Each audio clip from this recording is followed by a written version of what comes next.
Welcome, everybody, to the Shut Your Mouth Lounge. It's episode number 74. Wasn't it episode number 74 last week? No, it's episode 74 this week. Okay, last week was 73. Never mind. Guys, did you know 73 comes before 74? I mean, to be honest, I had no idea until you just told me it just now. Yeah, I was shocked too. Math is incredible. Mind blown. So, anyways, yep, I'm Alex. I got here with me Pink Hey there. and Addie. Tommy Wiseau still turns down our invitations. Man, you know, we joke about bringing Tommy Wiseau on here. I would not. That guy's probably a fucking psychopath. Hell, I think the Disaster Artist I book... did not kill that man. I did not. Yeah, no kidding. Like, I'm pretty sure the actual Disaster Artist book at least partially, like, confirms him to be more like a really abusive son of a bitch to basically anyone who will take it, you know? Ah, Yeah. I mean, you can take one look at the guy and see that his ego is raging, you know? Eh. Anyways. Who wants to talk about an actual topic instead of just random Tommy Wiseau? Oh, I'm down. What do you got Alright. up first? Well, the trailer for the Sonic the Hedgehog movie released. Oh, dear Lord. Oh boy. So, the internet has been covered in, my god, what did they do to Sonic? And I found two proper pictures. First and foremost, the proper reaction to this whole affair. Let me get a timestamp. Yeah, immediate picture. I don't even care. Get a load of proper comparison. Accurate. yeah. Save us from the trouble, Jason Marsden. Jason Marsden? Is his name Jason or James? I think it's James. Who gives a shit? It's the asshole that played Cyclops. Right. Might as well just name him Gene.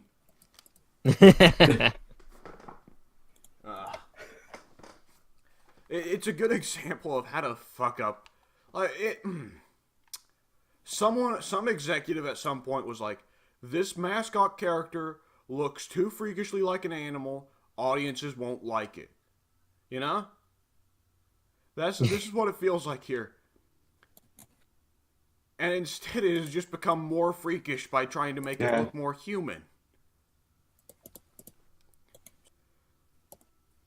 I have no idea what happened here. The eyes are too small. It's one of the things you can easily associate with Sonic is that his eyes are fucking massive. You know? Oh, what? Volc's here. Volc just randomly joined. Hey, Volc. Hey! All right. Hey, you know what we're talking about, Volc? Nope, I just got here. The living Furry hell porn. that is Sonic the Hedgehog movie. Oh my gosh. Yeah. Came at a good time then. Yep. Just in the nick of time. Yep. Yep. No one is spared the suffering. Nope. So I brought up that picture, that comparison to Detective Pikachu. But I think it's really important because Detective Pikachu is like straight up just the video game design, but they made it But realistic. furry. Yeah. Well, yeah, it is furry, but so is their Sonic design. That And a hat. yeah, and a hat. But the Sonic design isn't just a Sonic design, but furry. True. It's- I don't know what it is. I don't. Oh my gosh. The hell? Horrifying. Oh Jesus. Oh man, did you see the people joking the Detective Pikachu and Sonic are the start of the Smash cinematic universe? That'd be wild. And also the wrong Yeah. foot to start off on.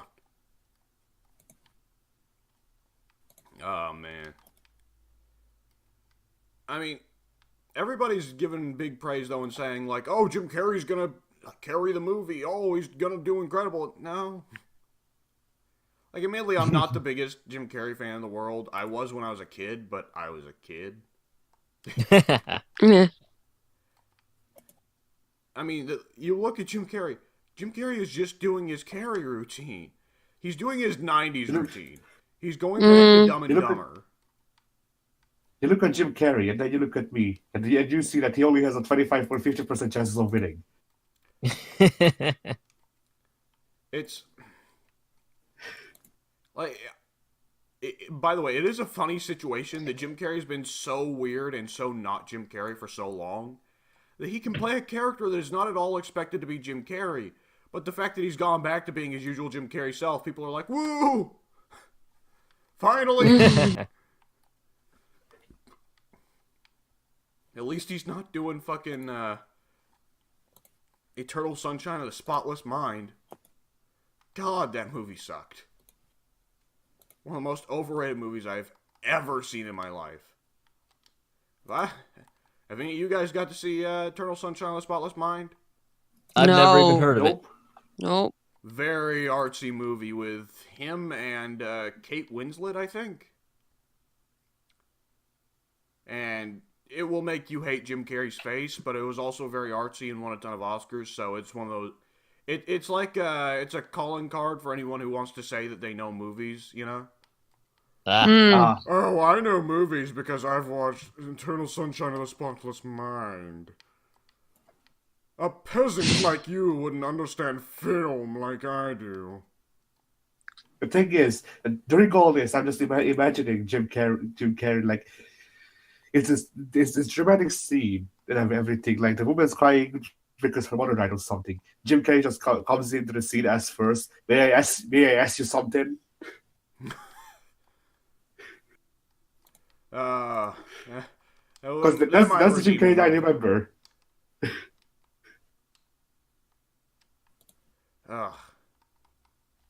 Trash leads to discussions of trash leads to discussion of trash. And here's a picture that summarizes the Sonic design pretty well. It's from the Oatmeal. I don't know if any of you guys pay attention to the Oatmeal webcomic. It's a. I have not heard of it. Once you look at the character designs, you'll recognize it. So. Oh yeah.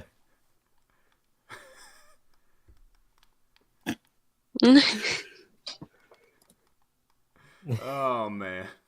Oh my goodness.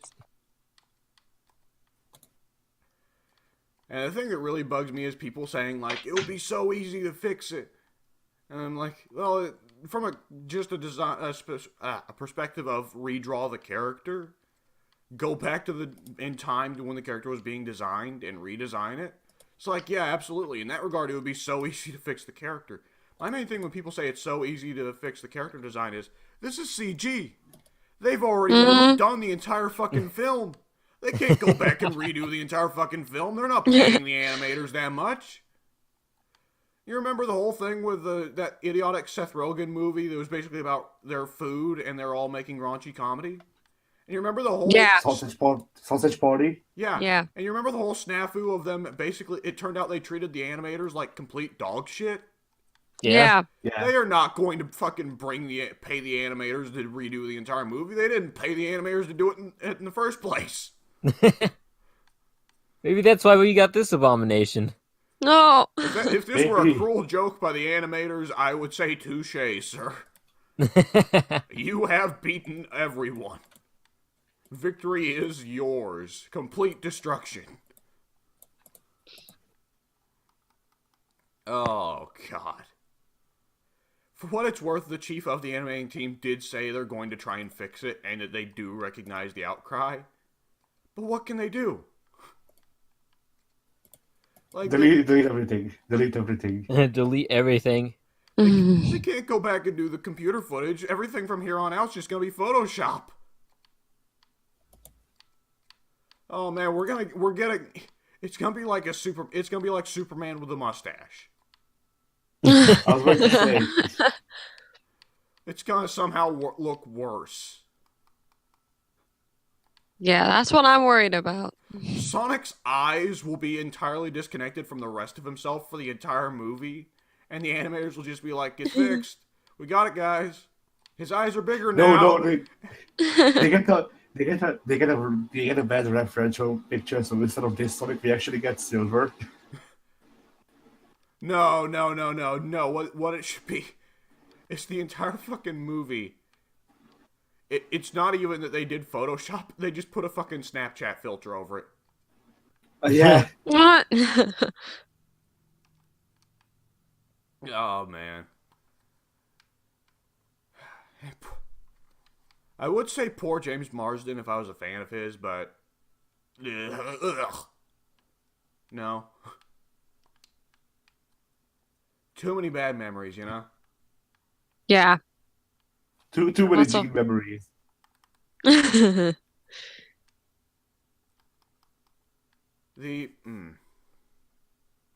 trying to look for at least something to praise here, you know?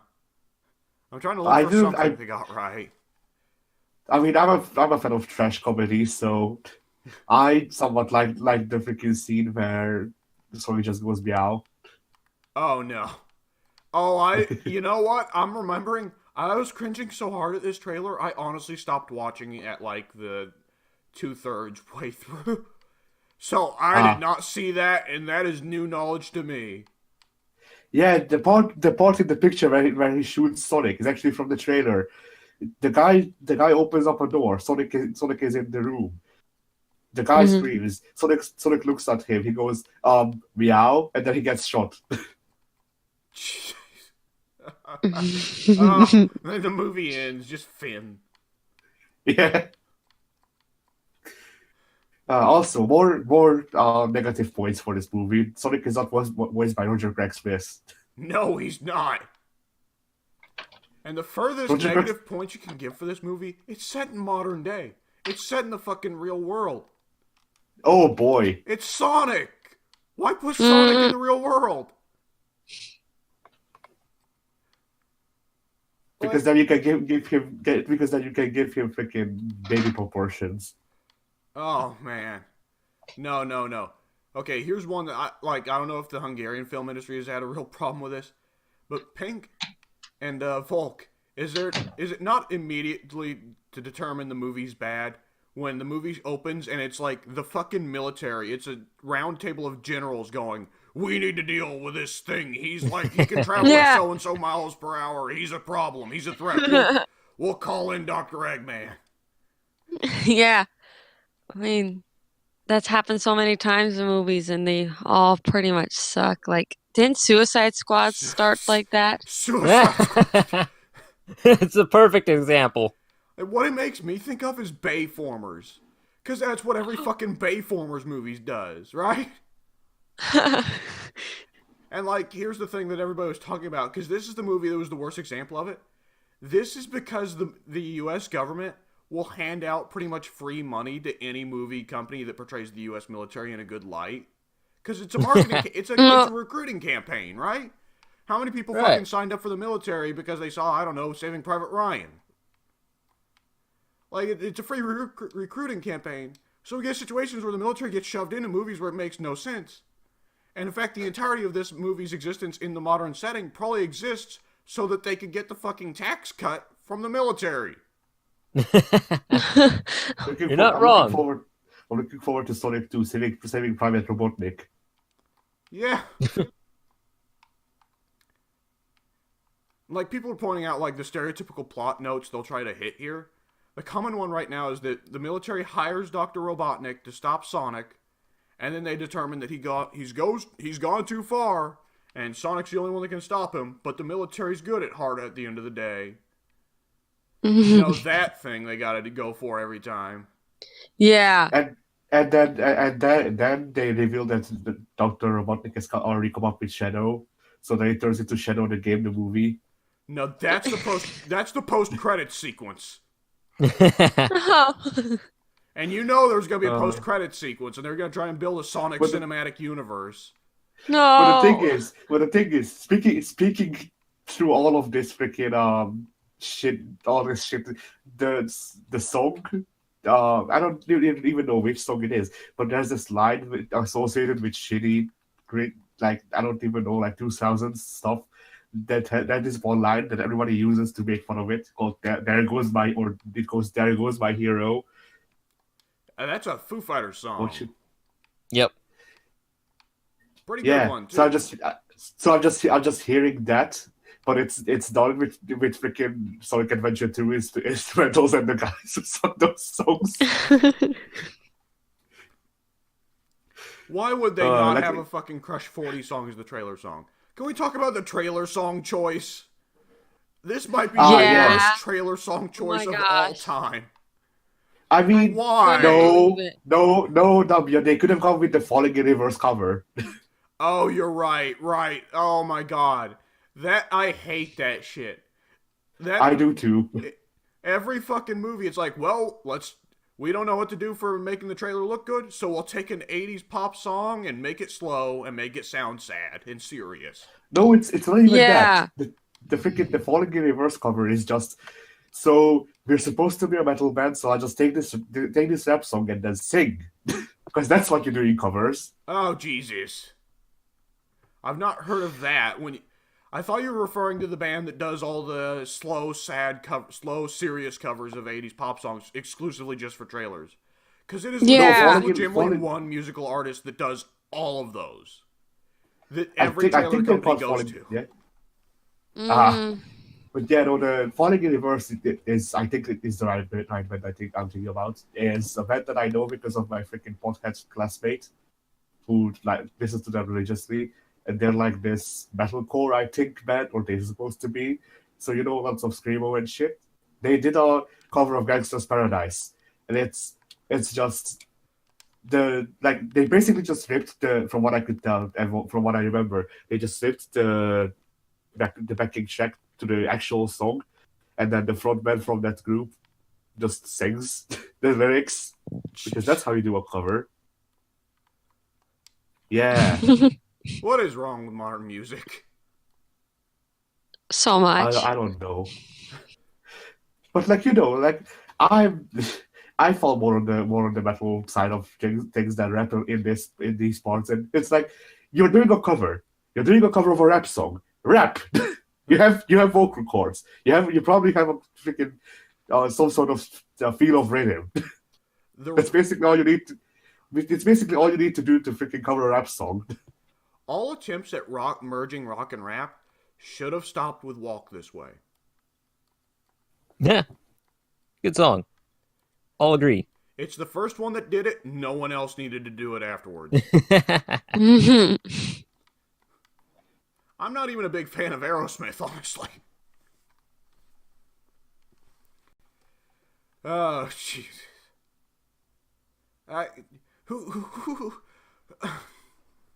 I'm about to have one of those "who did this" conniptions. It was like Sonic, obviously Gangster's Paradise. That's what I think of.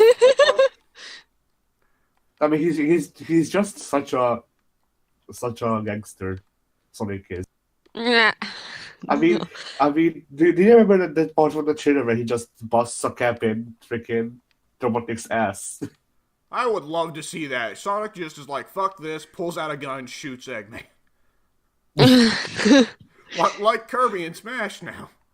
Yeah. I love that you can just give Kirby a gun. It's so good. Number one reason to buy the DLC.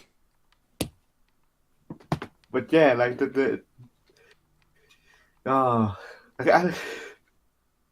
I don't know. I don't know.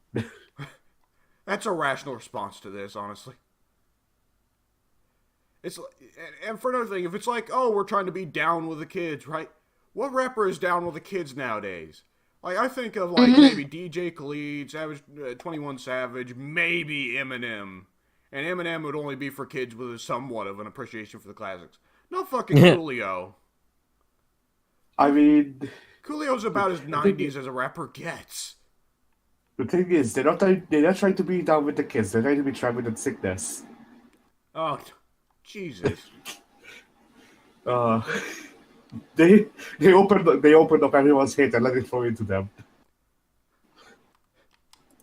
Man, Addie's like, do I smell an opportunity to reference trashy metalcore? No. You know what? We need to rename that genre to just trashcore. Can we do that? This term is not even metalcore. This term is freaking new metal. It's the same thing. It's all the same. Limp Bizkit, No. Disturbed, ICP, they're pretty much all the same lot. I mean, technically, Except when if they're Disturbed trying, turned to opera for some reason. How the hell did that happen? no idea. But yeah, like from what I can tell, and I don't follow freaking like new genres and all that. Like for me, musical genres and how much the metal is branching out is just like all of those genders on Tumblr. Like Oh, well, now we're getting some political. people. The thing is, like some people use them, some people don't. So don't see the reason to use them. It's about all in that go. But yeah, the thing is, like, I think Limp Bizkit is supposed to be rapcore metal. Mr. is new metal, which is the 2000s post grunge genre. And then metalcore is supposed to be like new metal, but with more screamo, from what I can gather. Knowledge is power. Mm-hmm.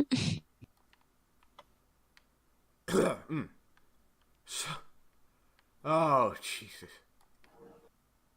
You know what? I think we've said all that needs to be said on the Sonic movie. Yeah.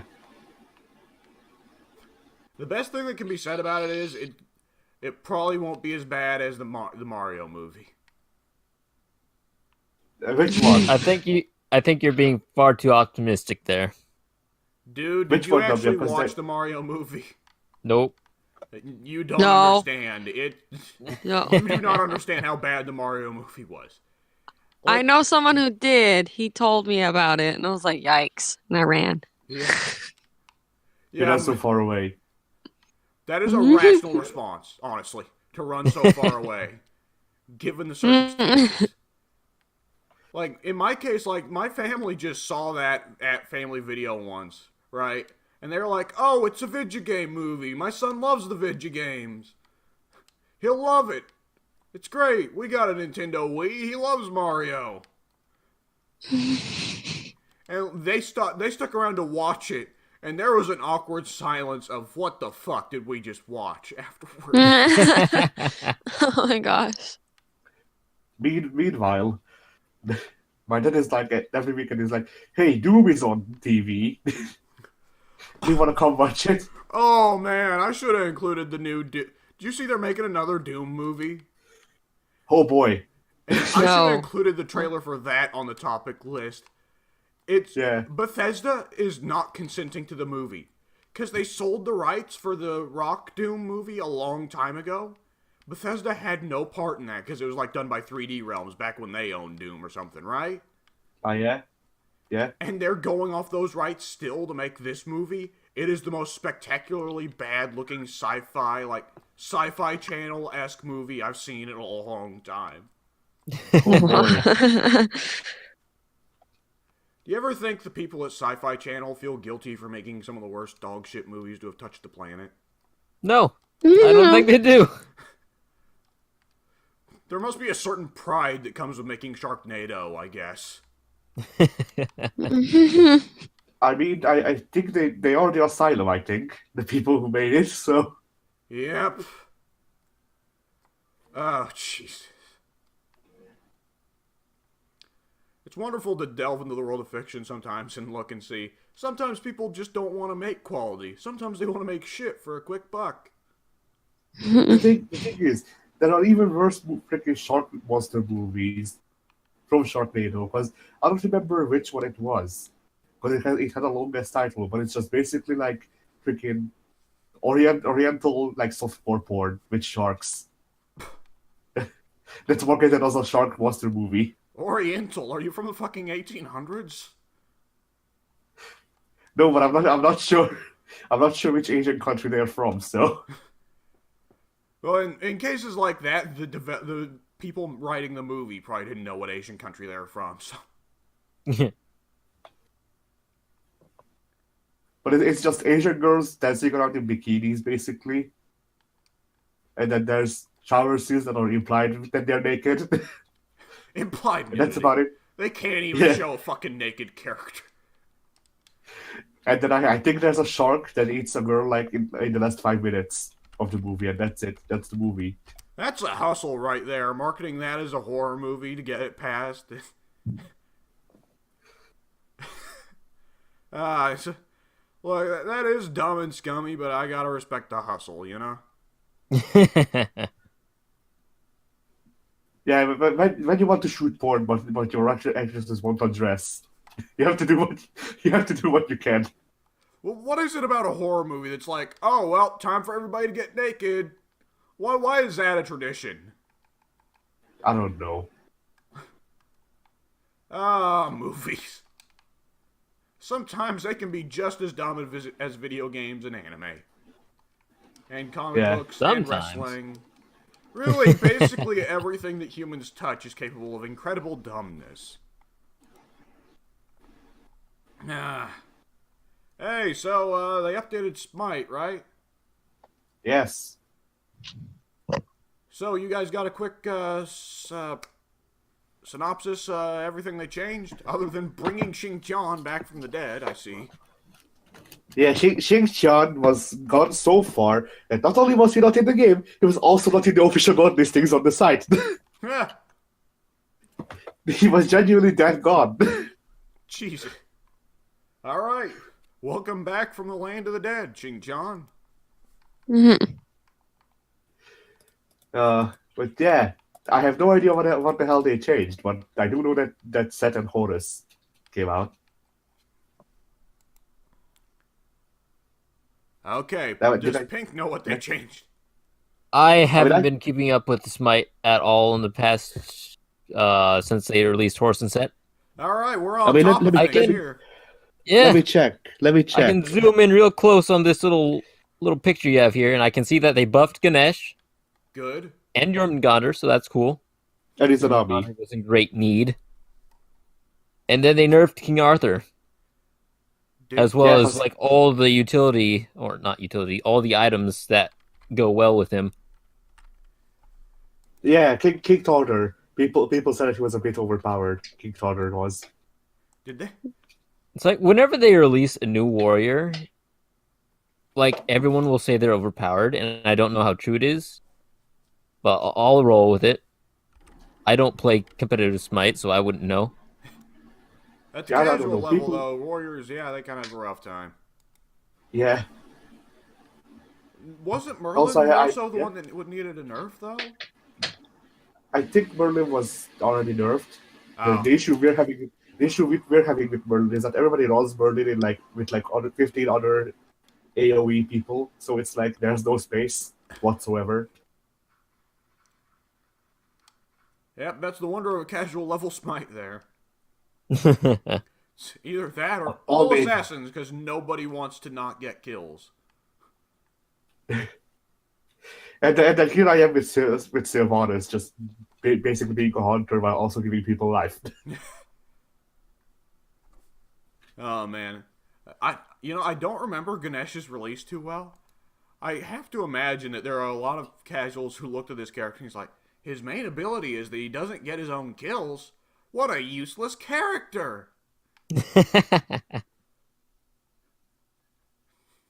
Hi, Rez, stop making useless characters. Make good characters. How am I supposed to get a kill with a character that can't get kills? Ah. Yeah. Give me Loki. Give me more Loki, but also give me less Loki. I don't like Loki.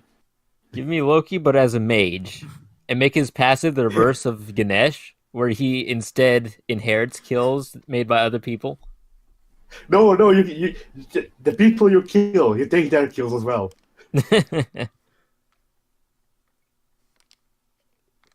Oh man, And that's how- that would be an interesting passive. If any enemies get a kill in your vicinity, you take the kills.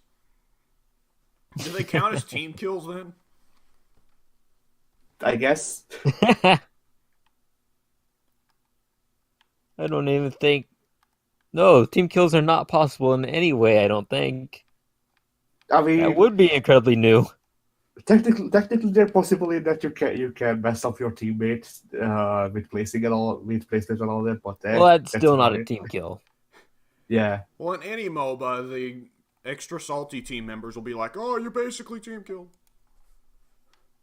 Get good, noob. Learn the game." Uh, oh man, other than that, I don't think so. No. what? Other than that, I don't think so. I don't think there's any ways to team kill. Nope. I wouldn't be surprised if there's some kind of crazy loophole. I remember with TF2, technically team kills weren't possible, but a medic could heal. Medics in TF2 get assists for every kill the person they're healing gets, right? Like, does Overwatch have that same system? Does Mercy get a assist for everyone that her healer Yeah. pocket kills? Yep. All right, so TF2 had that system, but the TF2 also has the spy class, which can disguise as members of the enemy team, right? Mm-hmm. Yeah, And the medic can still heal them because it would be an easy way to check if the spy was part of your team if the medic couldn't heal them, right? yeah. Well, the problem was the spy could still kill people with a backstab while disguised, so a medic could get assists on his own teammates. Nice. So I wonder if there's that kind of loophole where, like, Aphrodite can somehow get assists on her own teammate. No, she can't. Wait, can Morrigan disguise as a member of the other team? Nope. She can turn into the same god. She can't disguise herself as a member of the other team. No. I don't even understand Right. how Morgan works. She's a bug. Morrigan is a bug that they didn't bother to fix.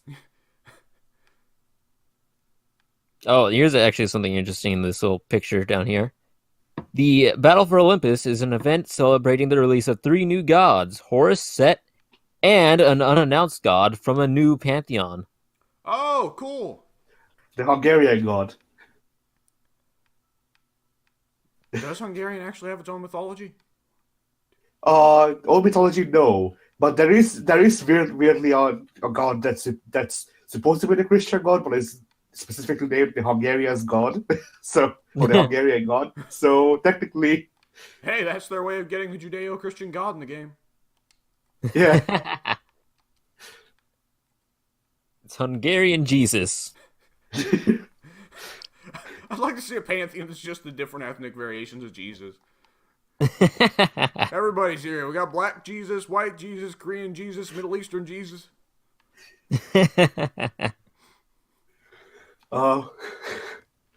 And they're all tanks, or they're all guardians with all healing abilities. They've all got Kumbhakarna's ult, but it's infinite. Yeah.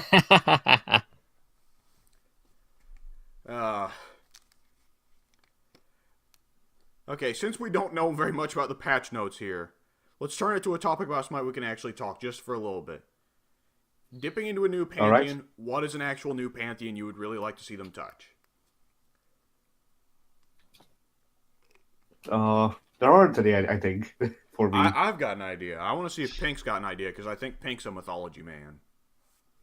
All the pantheons that I'm into or have knowledge of are basically already in the game.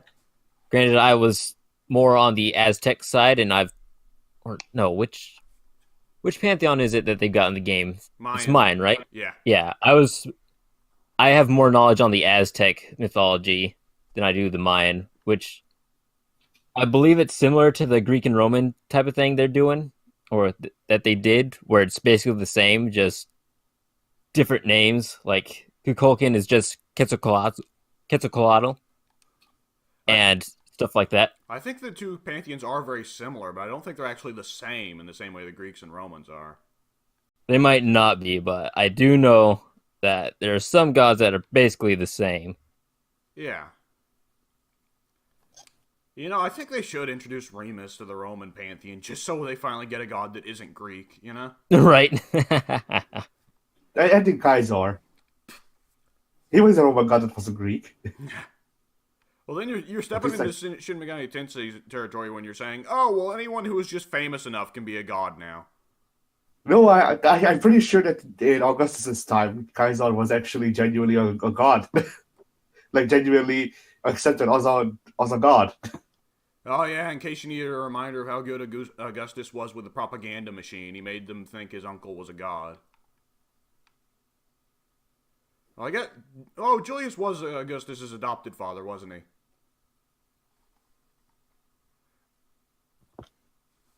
You got that for me, so Julius was Augustus's adopted father, right? I believe so. I'm not sure. Okay, yeah, so his dad. Either his dad or his grandfather, I think. Well, he was his uncle biologically, but he adopted him as his son, because that was the practice Ah. back then. I But- see. What was I going to say? Oh, Augustus! Oh! Bless you. That's you. Thank you. Hey, so here's my pitch. The Wendigo. No, The Wendigo. The fucking Wendigo. but that's just the Native American mythology, by the way. Yeah? There are Well, plenty of there's Native different American Native myth- American tribes, Addy. Each had Right. their own different religions. Like, we've dipped into South American Native American mythologies all the time, but this would be the first North American mythology character. Because Wendigo is very much a Canadian myth. Ah, What tribe was it that the Wendigo was part of the myth of? Let me look it up. No, not Wendigo. Not Wendigo. Wendigo. Jesus. Algonquin. Right, Algonquin. That one would be a good one. I'd love to see the Wendigo. Right. I mean, as it is right now, I think introducing another pantheon is a little much. Yeah. Like, Because they just recently introduced like two others, Pele and what's his face? Slavic. Cherno. Yeah, Chernobog. So that's the Slavic and Polynesian. The Polynesian, Voodoo, and Slavic pantheons each only have one god. Right. There's also Arturian, which now has two, but still. Yeah, which, I mean, it having two puts it roughly on level with Shinto, and okay, it's enough. Like, I think the three that only have one god each need more, you know? Right. Yeah. Which I don't I also know. wanted to- I don't know pretty much any Yeah. of the voodoo gods outside of Baron Samedi, so I don't know what they could do with voodoo. Neither do I, but I'm sure there's plenty to pull from. Well, like Polynesian, go for oh damn it, the guy that rock voiced in Moana. What was his name? Maui or something? It was Maui. Like, put Maui in the game. The Pixar movie made him famous. Come on. It seems obvious. And when he says you're welcome, they can just make him say, what can I say, you're welcome. Yeah. Just make the reference. You would have anyway, so Easy money. yeah, really I just want them to expand upon the Japanese pantheon, because like there's a couple Shinto gods and there's a couple mythological figures, but I want more. Like I always go back to this, but I generally just wonder how they would process shit. Like there's an Oni, which is a demon. So there's this demon that is just a severed priestess head that is blue and kidnaps people. I don't think they'll dip into Oni before they finish up the gods. I mean, they've got Izanami, but no Izanagi, so they probably want to fix that. Yeah. Like, I mean, they've been building up to Horus and Set for how long now?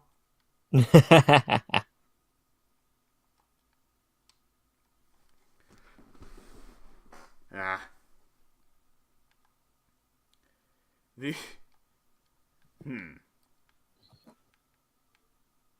I don't know. Good things going on in Smite. I'm always happy to see more stuff for them, that's for sure. Alright, let's see. What is the next topic? Surprising everyone, There's going to be a live-action Ghost Rider and a live-action Hellstrom siblings series each. I didn't know that the Hellstroms were siblings. I thought it was just Daimon. Like, this is news to me. Admittedly, I'm not a big Daimon fan or expert, but still. Like, Pink, was this supposed to be something I should know? What were you supposed to know? I cut back when you were just talking about the subject. Alright, so they're giving a TV show, a live-action TV show to Ghost Rider and Daimon Hellstrom, right? Well, apparently the Hellstrom TV show is going to be about Daimon and his sister. I didn't know he had a sister. I think his sister might be what was I don't remember her name.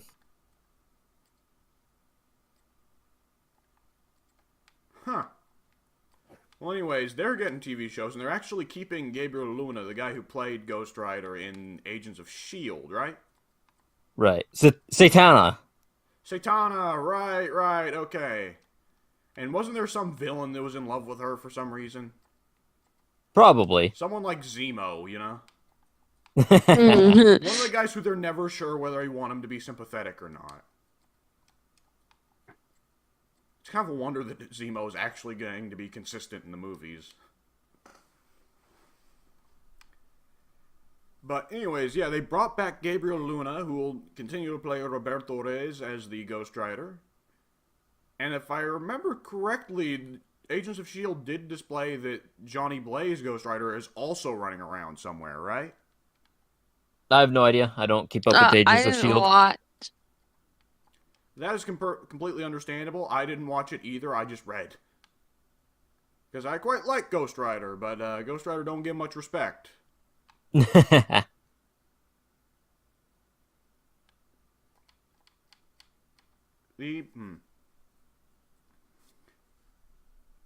It's,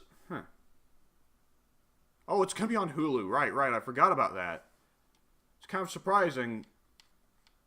But it's going to keep going on Hulu, which is the same streaming service that is used to run Runaways. Though I hope it's going to have different showrunners, because while Runaways works well for its teen soap opera thing it's got going on, that wouldn't exactly work for Ghost Rider. I'm no expert on Daimon Hellstrom, but I don't imagine it would work well for him either, you know? Probably not.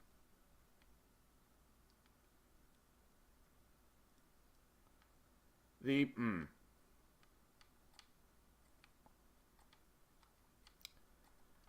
I was kind of hoping, like, there'd be more hype here, but it now dawns on me, yeah, Pink's probably not going to be a big Ghost Rider fan, is he?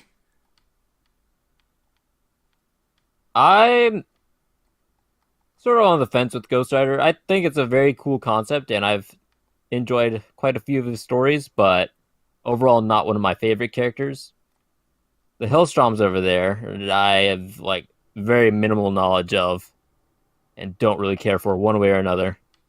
Satana only gets a free pass for me because she was on the Thunderbolts at one point. Oh, man, wouldn't it be sweet if they did Thunderbolts? I'm hoping Thunderbolts that will down be. the line they'll have a Thunderbolts movie.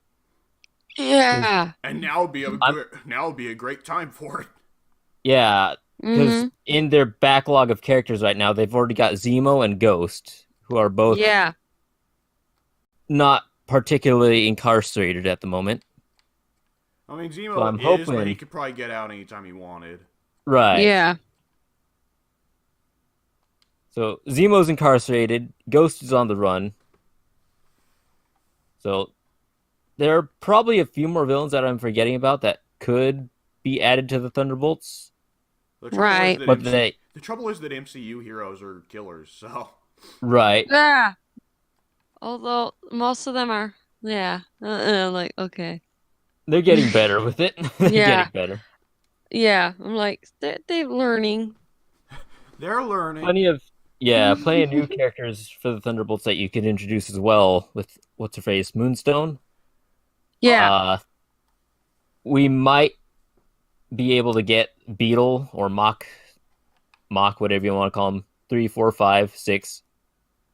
I think Abner it was Jenkins. Mach 6, I think, was who it was. But I think Beetle would be a great one to pull, at least partially just because he's the only one out of the original Thunderbolts lineup that turns good, right? Or was it actually the inverse? Zemo was the only one who didn't turn good out of the original Thunderbolts. Yes. Everyone except Zemo turned good. It's Atlas, or what was his evil name? I don't remember. Atlas. I don't think it was Goliath, was it? I can't remember. I'm like Power trying Man? to think. No. Wasn't Goliath just Bill Foster's name when he had superpowers? Yeah, but it's been used by other people as well. I'm pretty sure Hawkeye was Goliath at one point. Right. Oh. Why did they do that with... Yeah. That's an excellent question. Bad writing has always existed. Yeah. Yeah, so I looked it up because I was curious. Yeah, he was known as Power Man, Smuggler, and Goliath, and then Atlas. I was like, Okay. okay. Power Man, stealing Luke Cage's whole shtick there, I see. Mhm.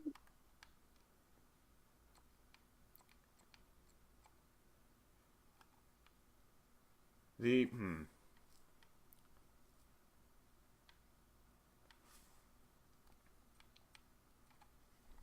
Yeah, there's not really much to say here. Other than, like, as like a fan of Ghost Rider, I am definitely pulling for more content for Ghost Rider, be it Ray's or Johnny Blaze. Mhm. Because I mean, Right. out of the new generation of heroes, most of them aren't great. Like Roberto Reyes, though, is one of the ones where I'm willing to go. Like, yeah, he seems like a really fun character.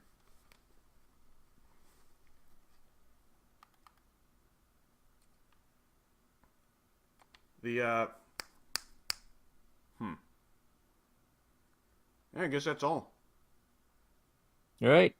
Nothing quite like It's on Hulu, so Nothing quite like the topic where it's like, oh well, hey, maybe we'll talk about this. Nah. The the first proper gameplay trailer for Borderlands 3 is off, and it actually looks like they made some decent additions other than just adding more guns. Would you believe it? I don't believe it. Oh, So there's not a whole lot to note here other than obviously we get to see a bit of character special abilities, and we can see the psychic chick throw out, lasers and space lasers and shit. But the real takeaway here is, first, a little bit of destructible environments, Oh man. and secondly, actually decent movement options, it looks like. Because the character actually does a little combat slide while shooting. Oh, nifty. Whoa. Interesting movement options in a Borderlands game. Never thought I'd see the day. if only we No got longer Borderlands will you Hardcore. be forced to strafe left and right while shooting your firearm. Because now you can slide. I mean, it should have been this way from the beginning, right? If they want to go for goofy, over-the-top action, this is the way to do it. Right. Yeah, I don't usually use sliding in video games. I mean, it's dependent on whether or not it gives you much invincibility, right? Because if it doesn't give you much invincibility, then it's useless. Yeah. Of course, I never put much time into Vanquish, and Vanquish, it was a central mechanic, so it's probably a little different in some games like that. I think it's Yeah. less of would you use sliding at all, and more so sliding should just be an option altogether. It doesn't matter if you use it. I think a game like Borderlands needs as much movement options as possible because it's supposed to be an over the top shooter. So why do you feel like a mechanical robot out on the battlefield? Yep. You And should now be one able of to the power characters is a slide, mechanical robot. roll around like Sonic the Hedgehog, power jump. Yeah, as Addy points out, one of the characters is actually a robot now. Oh, now it all makes sense. But now he can power slide, so... By the way, Which Duncan, did they confirm that it's Loaderbot? I don't think they did. I don't think it is Loaderbot. It would have been cool if it was. But I mean, yeah, the eye looks different. I don't know. Oh, did you see all that confirmation with voice actors? That Troy Baker's not going to be returning to voice Reese. David Eddington is not going to be returning to voice Claptrap. Thank God. Yeah. Oh, good. Good.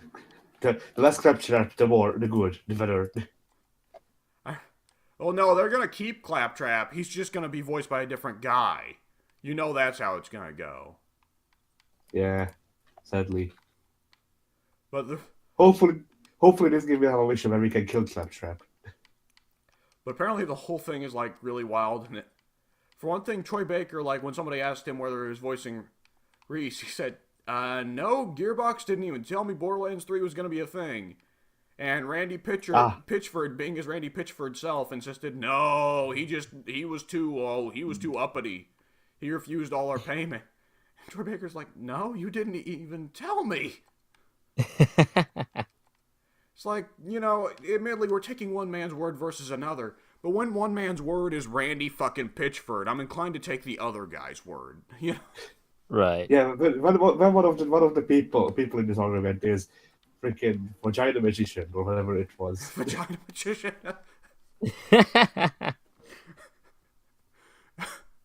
And the David Eddington thing is, Claptrap's voice actor, I never knew this, not actually a voice actor.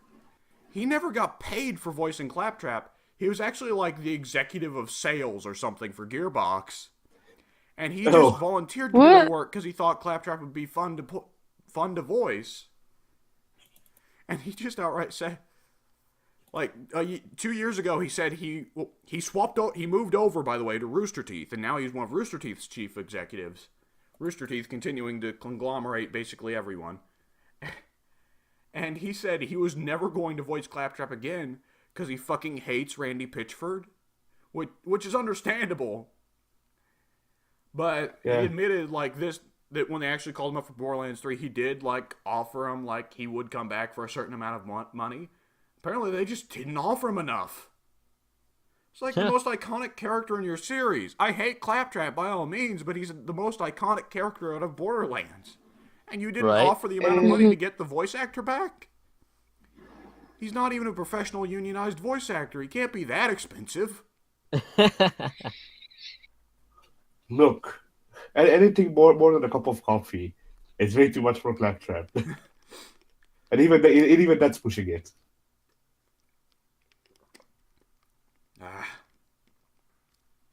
I like how we got a little bit of praise in for Borderlands. Like, oh, hey, they finally introduced good movement options. And we moved back to shitting on them and Randy Pitchford. It was inevitable. Yeah, it's a natural course of events considering all the news surrounding him. I wonder if they funded this one from defrauding Sega too. Why? What did they do? Oh man, did you not hear about that whole thing? The entirety of Borderlands 2's funding pretty much came from they just siphoned the budget out of Colonial Marines while they were working on it for Sega. Because Sega shelled out the money for Colonial Marines, and they just siphoned the money out for Borderlands 2. That's why Borderlands 2 was so big and so good, because they put 2 fucking games worth of budget into it. Oh, I know that they siphoned the money out. I didn't know that it was from Sega. Yeah. Well, the thing is, Sega was the publisher for Colonial Marines, so they're the ones who paid up for it. Oh. Could you imagine being Sega in that position? I mean, I'm surprised they didn't sue. I think they did. They probably did. I don't imagine that they would not have. I think they sued, and I think a ton of customers sued too for false advertising. It was a whole thing. Fair enough. Yeah. There's no way that wasn't a lawsuit.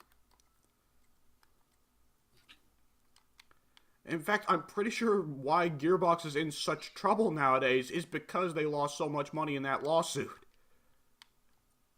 Maybe if they didn't siphon money. Makes you think. Turns out crime doesn't pay. Who'd have thought? I mean, not if you get caught. Well, they got caught. Yeah. Guess they didn't try very hard. Crime doesn't pay when you suck at it. Oh, imagine if you get to jail and it just goes game over in big letters. Insert fail to try again. Randy Pitchford goes to jail.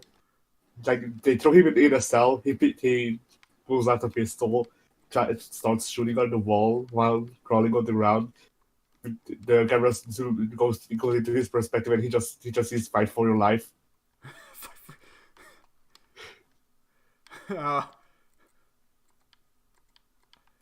Jeez.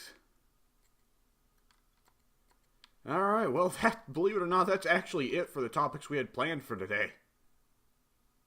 Oh. Yeah. Crazy. But it's good because we're going to be talking a lot on today's podcast about what we've done the past week. Because I played Mortal Kombat 11, Addie's played Guilty Gear Akami, and have all of us watched Endgame by now? Addie, are you going to watch Endgame? Probably not. Okay, so you can stick around for the spoiler discussion. Yeah.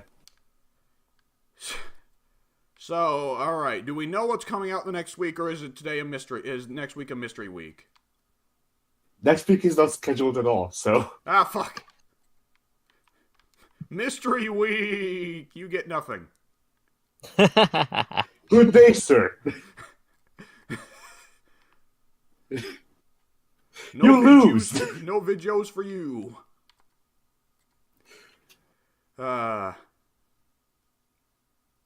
Professionalism. Yeah. I mean, it would be easier if A, my PC wasn't broken, and B, we actually had one-offs backed up. We tried to record a one-off, and my internet just shit itself, so... True, yeah. The recording schedule will be almost assuredly back to normal once we pass May 11th, because that is when my my final is.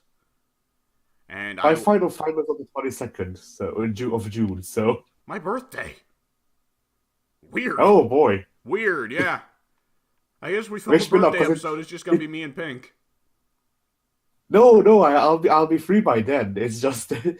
actually, that's kind of freaking freaky because I'm having a freaking media test on that day. So, oh, weird. And you are the movie guy, so that'll be my birth. Somehow it works in reverse. My birthday present. My birthday, I'll give a present to you, which is helping you with the test. You fly out here, and you take a wig on, and then grow in like freaking 50,000 pounds. And they impersonate me. Anyway, what were we going to talk about?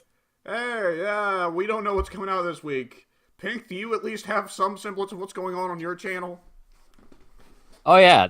I'll probably have, assuming this does go up tomorrow, which would be, what day is it today? Saturday? Sunday. Podcast goes up Sunday, so we'll probably have more Stronghold coming out on Sunday. Rainbow Six either Monday or Tuesday, and then back to Stronghold on Wednesday, and probably nothing Thursday. I don't know what happens Thursday. But yeah, it'll keep alternating between Rainbow and Stronghold. All right, rad. And I got nothing coming on my end because it's finals week. Of course, I'm not going to be doing anything this week. Or anything else, at least.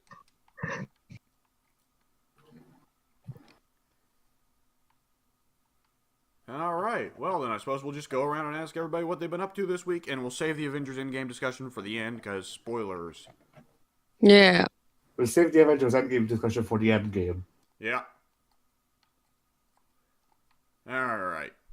So, Pink, what you been up to? Honestly, I have no idea. I thought I watched something, but I can't remember. Oh, yeah. Off to a great start on that side. Alright, did you do anything this past week? Other than forgetting that you watched a movie?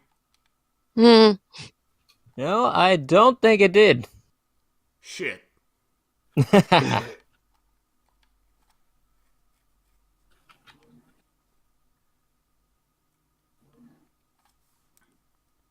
if Right.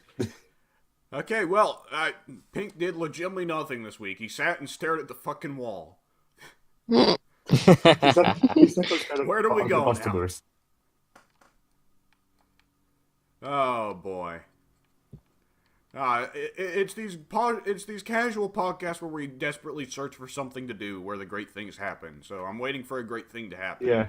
It hasn't arrived yet, but I'm waiting on the delivery. We need another tell my fake kids I'm black to happen.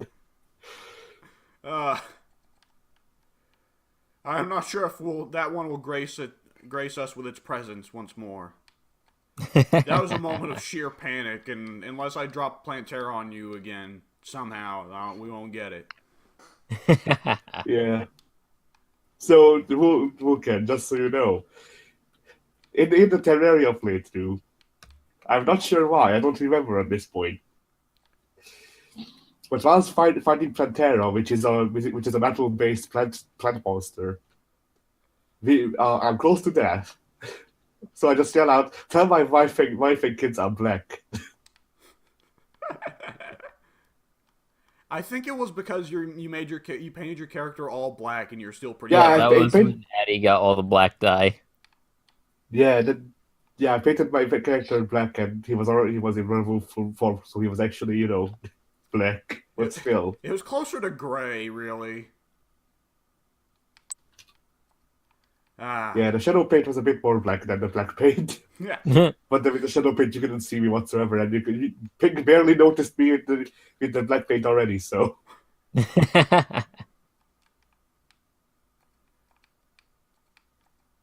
Yeah. All right.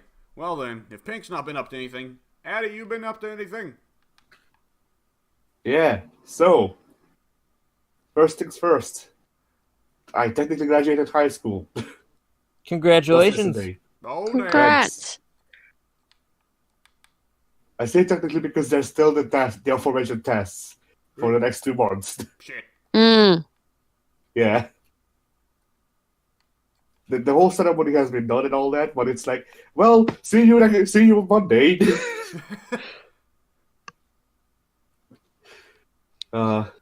So yeah, that happened.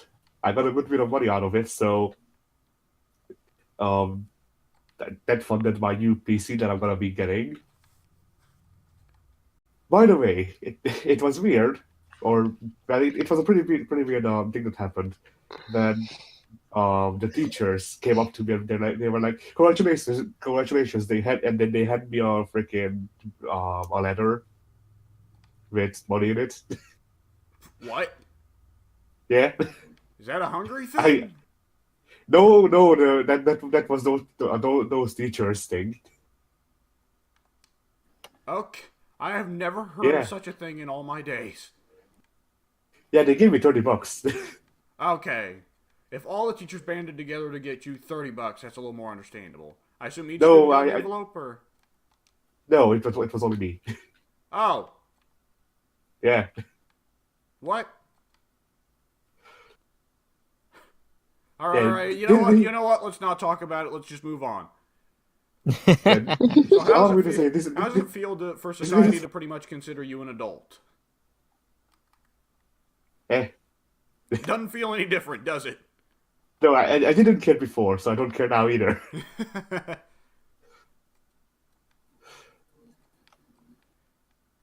So yeah, I did drink freaking chocolate liquor. That sounds terrible, but I've also never had liquor before, so I wouldn't know. All I felt was chocolate and pain. Chocolate and pain. There we go. That's a podcast title right there. All I felt was chocolate and pain.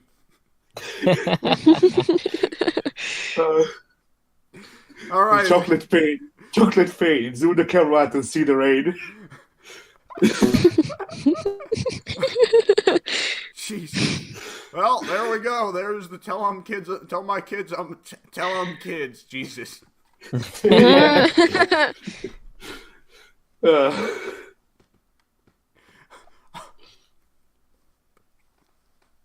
Oh yeah. boy. But yeah, like all I felt was that I drank the whole thing. I only got a shot, so but I don't drink, so still hit me a bit. Yeah. So all I felt was just chocolate, and then I swallowed it, and then I felt burning. Mm.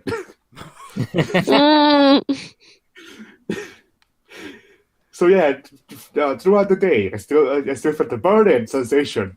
Oh jeez. Good thing you didn't do an icing taku out of my mouth later on. Ah. Oh, that sounds like good times. Sounds like good times. And by good times, I Yeah, mean painful times. yeah. I also got a headache out of it. That was nice. But yeah, other than pain and suffering, I also went to the video game pub that opened some time ago that I discovered last week. I think it was. You definitely mentioned it to me sometime around last week. Yeah. Yeah, Because last week you had to play Guitar Hero over there. yeah. I played Guitar Hero again. Very nice. If it ain't broke, don't fix it. Yeah, and then they had a copy of Tekken 7, Oh, and they didn't have an yeah, arcade cabinet, did they? Did they just set up a PS4? no, no, yeah, they have a PS4 setup. Oh, that's weird. Did somebody have to go through and get like a ton of unlockables, or they just leave you with the default outfits? You cut out. Did somebody go through and make a ton of customization outfits, or did they just leave you with the defaults? I don't think they did any customization yet. Ah, I don't think a lot of people are into Tekken. I'm not gonna lie. yeah. A lot of people who go there. Like a lot of people that I see are like A, 8 years younger than me, and B, uh, players of LoL. So you know, Okay, so what you need to do now is you need to go in and play Treasure Battle with Akuma. I And need I need to go. I need to go in and turn everybody into Orion Heihachi from the Tekken video. Okay, either you can put them all in the Fundoshi. What I was going to say is put Akuma in the Fundoshi and then put the Honda on his head. That's the most basic troll outfit you can go with, W. That's no effort. Exactly. Get it done quick before anyone notices. It'll be like a heist. Get in, get out before anyone even knows you were there. Poof. But Gone. but yeah, so we played three of us played on a time with Guitar Hero. One of them was my older sister, well the oldest from us, basically her boyfriend. Then we went over to Tekken, and he's like, "Well, I don't want to play because you'll beat my ass." And then they pressured him into it, and then I beat his ass. Mission failed yeah, so successfully. yeah. Uh, Thankfully, he wasn't salty. Thankfully. No fucking kidding. Yeah, but yeah. Basically, I don't nobody from the people who are who play fighting games around me that I know of, and I'm willing to play with, want to play fighting games with me because I played online. Yeah. I played Tekken online, but still, You have Well, access my to other far friend, greater skills than they could ever imagine. yeah, like my friend who I've known since I was like 8, my older sister's first boyfriend. He sees this happening and he goes up to the guy and he's like, "Yeah, whatever." And he's like, "I want to play Mortal Kombat or uh, Street Fighter or Tekken or anything like that." I just go f my mother, no, Why, with that wording. why is that a rational response? Because I beat him so hard. I guess I don't freaking know. Is that like supposed to be the equivalent of like motherfucker over there? No, we have normal. We have that as well. It's just basically a play on that because I don't know. Interesting. I don't Yeah. understand, but okay. I was more excited by the more creative Hungarian curse words, like "put your dick up a horse" or "a horse's dick up your ass." What was it? Yeah, it was that. A horse's dick up your ass. I love that. That's a good one. That's not even a freaking not even a hard cursor. Yeah. How? No, In English, I that would don't be know. like one of the hardest that isn't a slur.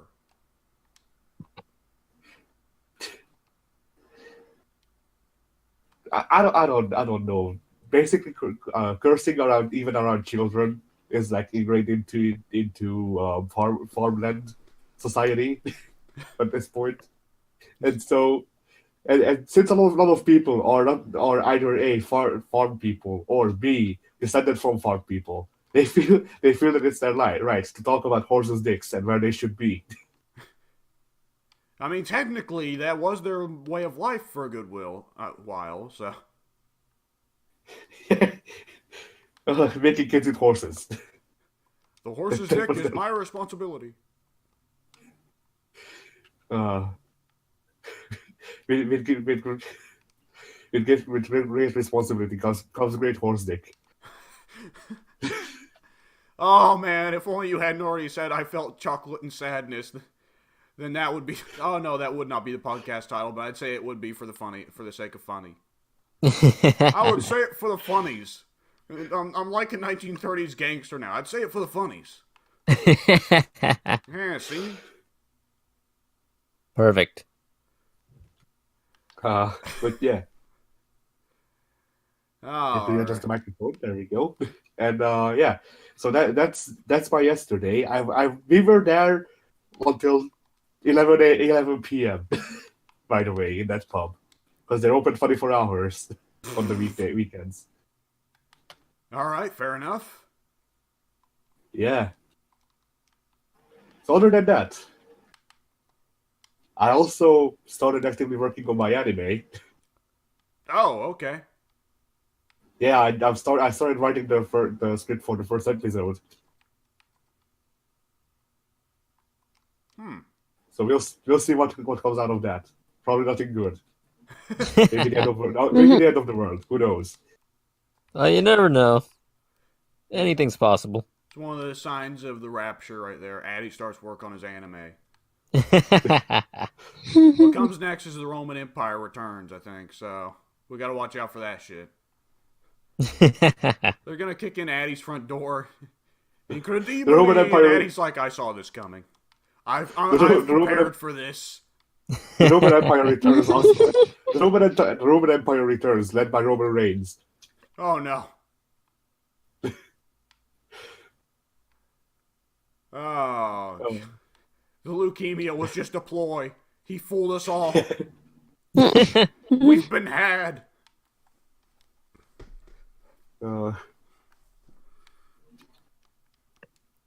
Yeah. So that, and then I also took a look at Sakura, the new For Honor character. Okay. My mind spaced there, and I thought of the Naruto character. I was like, yeah, what about her? You just looked at her, and that's all you did. That's what I did this week, guys. Yeah, I looked at a picture of Sakura Haruno with an X. Oh, jeez. It's pretty bad that I know their full name. If you gave me long enough, I could probably think of Naruto's last name. That's the best I could do. It's Whirlwind. His last name is genuinely Whirlwind. I don't believe you. I feel No, like it was actually genuinely. something in Japanese. Uzumaki in Japanese means whirlwind. Oh, I thought his last name was Uchiha. No, that's Sasuke. Fuck me. Whatever, fuck you, anime stupid. uh, anyway, yeah. Aside from those, I also bought Okami and played a little bit. Has anybody here played Okami? I played the demo, I played the demo probably 15 years ago. Not 15, that would have been. 50. The game did not exist 15 years ago. When did Okami come out? 2006? Yeah. So I probably would have played the demo 13 years ago. And I would have been probably 8 or 7 years old. So it's been a fucking while. Yeah. So how does it shape up in the modern day? I mean, so far, I had to reverse the camera controls because I didn't like them. Oh boy, is inverted the default? Yes. Why? No, only X is inverted by default. Oh, And the thing is,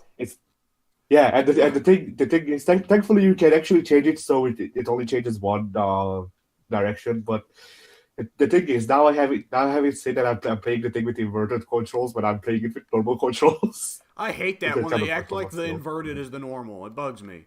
Yeah. Like inverted Same. Y makes sense for for when you're flying a plane and nothing else. Inverted X doesn't make sense for anything. Yeah. And the thing is, like, people who play inverted say that it makes more sense to them because it's like controlling the camera, like you would control a real camera. And fair enough. Still look like normal though. Yeah. like take whatever how you would control a normal camera would be, and reverse that, and that's normal. And I know because I have worked with a camera that had to be controlled that way. So I don't know, man. oh. So anyways, that game was directed by Hideki Kamiya. Was Shinji Mikami involved in that one too? What about involvement? You could have. That game was directed by Hideki Kamiya, but was Shinji Mikami involved in that one as well? I don't think Shinji Mikami had anything to do with it, or at least I didn't see him during the credits. You finished it? No, but they show the credits at the start. Ah, okay. Oh, Kamiya always puts the credits at the start, of course. And he usually does it pretty well, going off of Bayonetta. Yeah, in this game it gives you the backstory to the whole affair with Orochi and Susan. It's good to double up that. on that stuff. Yeah. 2 birds, 1 stone. But Mikami definitely would not have been working on Akami at the time, because now that I think about it, he would have been working on God Hand at the time. He was a little bit. He was a little busy making a game where you suplex Demon Elvis while watching Chihuahuas race for money. Poisonous.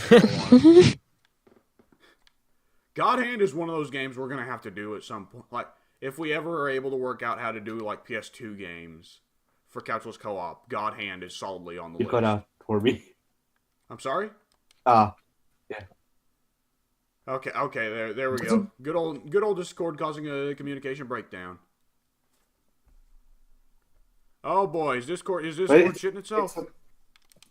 I can hear you It's not fine. Discord. It's not Discord. It's the fact that I'm from my phone. Ow. Yeah. Alright, well, But still. hopefully that'll be fixed next week. Yeah. Hopefully. This So, is the as last for week in which Addy must suffer. Alright, so didn't God Hand also have sequels? God Hand did not have sequels at all. God Hand is universally considered one of the biggest video game bombs of all time. Oh, because I remember playing. Okay, what did he remember playing? Addy? Addy? Addy! We really need to get a soundboard put in, man. Addy pitched it a couple weeks ago that we get a soundboard put in, not only so we can have the Metal Gear noise play, but he also wanted to make it where anytime Pink's call drops, where ordinarily we would say Pink's dead, we would just have the noise of the Heavy from TF2 just saying dead. Alternatively, CDI Ganondorf. He could work just as well. No, it's Die, isn't it? When CDI Ganondorf says it. Am I still dead? No, you're live. Okay, good. So, when did I cut off? You said that you thought you had played something. Yeah. So I played some Japanese God or some other game, but I'm not sure what it was. It was like the 13th installment in the series. It was a demo, but yeah, I played the demo. I'll have to check into that to see what it was. Going back to Okami, they had the touch controls, but they went well. I don't really want to program another button to do what Square does, so they can just draw with their left hand.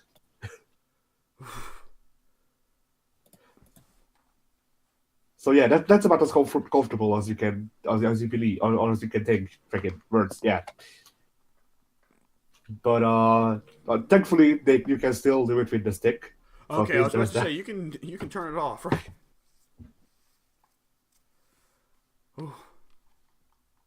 Other than that, I didn't get too far. I'm just at the point where I leave the village, Kimikami, or I think it was called.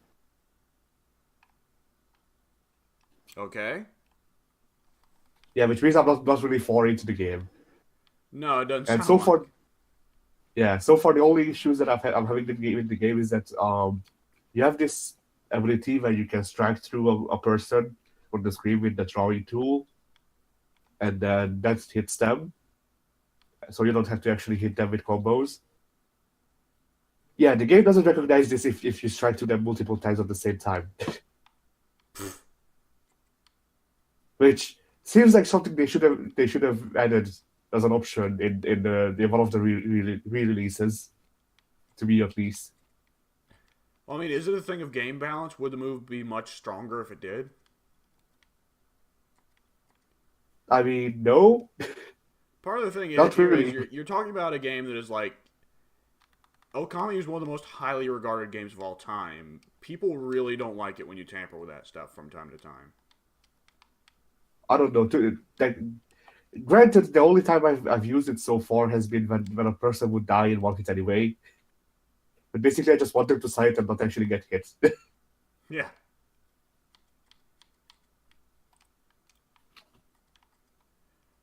Okay, now one thing I always hear about Okami is that it's like supposed to be the most beautiful game of all time, right? Does it shape up?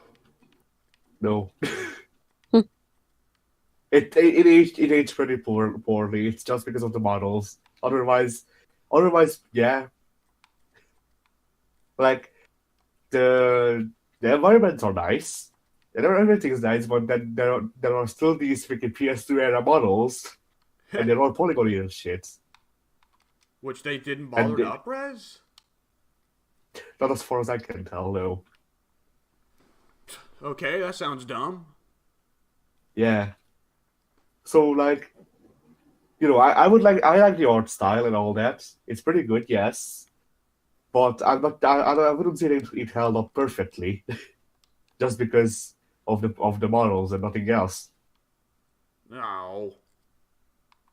Yeah, that's sad, but yeah. That's one of those cases where heart and soul was put into it, you know?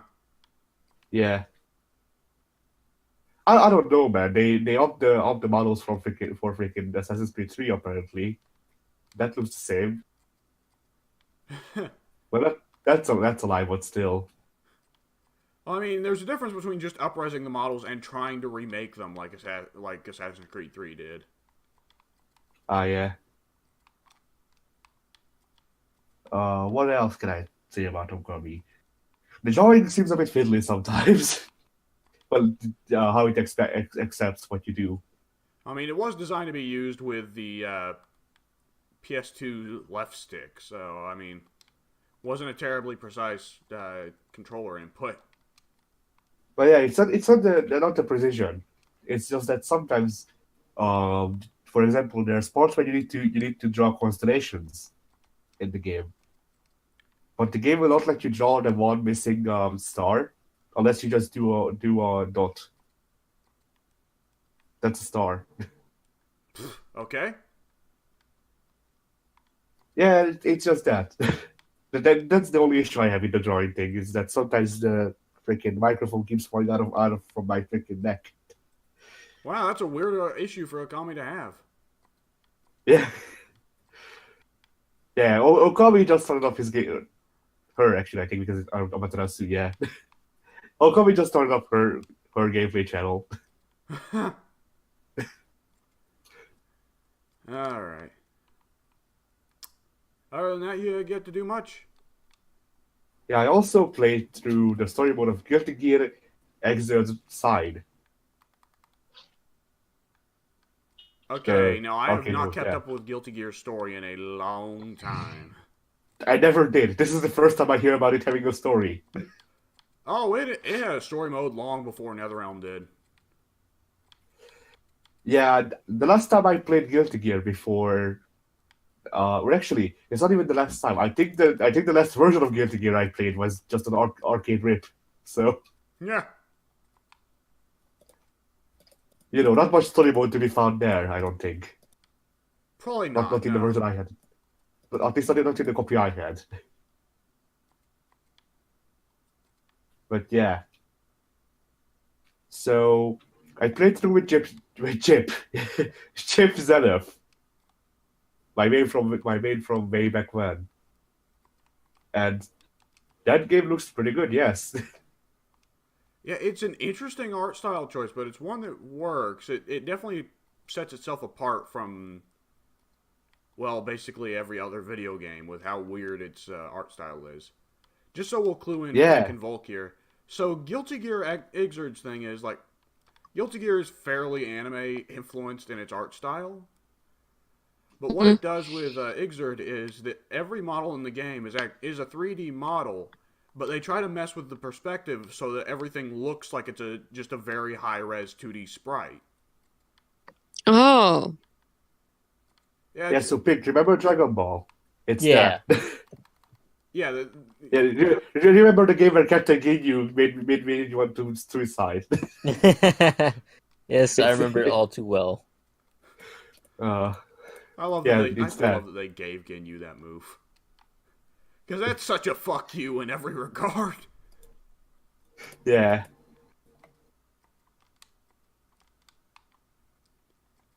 All right. So the story, how was it?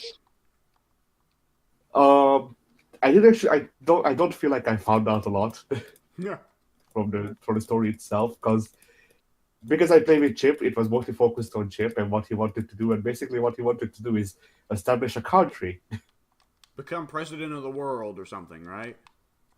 And no, just president of his own country. Genuinely, that's his goal. He wants the world to acknowledge that he has his own country, the land of Chiplandia or something. I don't freaking remember the name. I love how dumb Chip's story is on some level. Like, he's an American ninja, former drug addict turned politician. All right, Japan, you say so. Uh, I don't know why, but I just can't stand Chip's English voice. By the way. Most of the voice acting in Xrd is really bad. That was Okay, good. Then I don't need to feel bad about turning everyone into Japanese. like I think Eno was probably one of the worst cases. I can't even remember what her voice was. Huh. But yeah. And Potemkin pretty much becomes Chip's minion now, right? I've no idea because um do you care about spoilers for a game that came out like 3 years ago? Absolutely not. Dude, I Okay, already have so received the biggest possible spoiler for Revelator's ending, so what happens in Sign, irrelevant. all right, so how side ends with the arcade mode is that well with Chip's story is that Chip goes to find Revelator or whatever to have everybody acknowledge that Yes, Chip's country exists. So he goes, fights her, beats her. Turns out there's death. There's just this big gigantic death machine in the air. So Chip goes, well, shit. Now I have to save that as well. So now his mission is to save Earth, and then that's where we cut off, and that's where the story mode starts. But it's Soul's story, so I was like, hey, I'll watch this later after I've actually played through with Soul. Soul's a fairly fun character, as the basic main characters go. I used to main Soul, but I don't like Soul. I don't like it's probably weird coming out of my mind, but I don't like his stupid god sword. Yeah, the addition of the gun sword was a little unnecessary.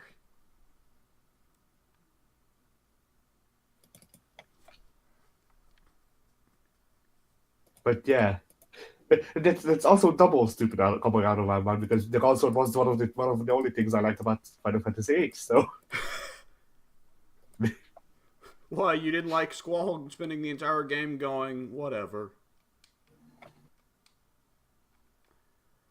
I don't even remember any other part from that game aside from the freaking protagonist's design and god sword. That's all I remember from 8. I remember there being the dipshit bully and his two friends, right? I remember the chick was like, she was Groot for some reason. Like, she was a perfectly normal-looking human punk chick, but for whatever reason, her thing was... She was also a tree. She would only say thunder. Turns out she won't Imagine Dragons hit thunder. Oh, Jesus. I hate that song so much. Same. Oh my goodness. I also hate the fact that it's on the rock charts. It's not rock. It's not rock. Is Imagine Dragons anything other than just generic trailer music? According to the charts, they're supposed to be a rock band.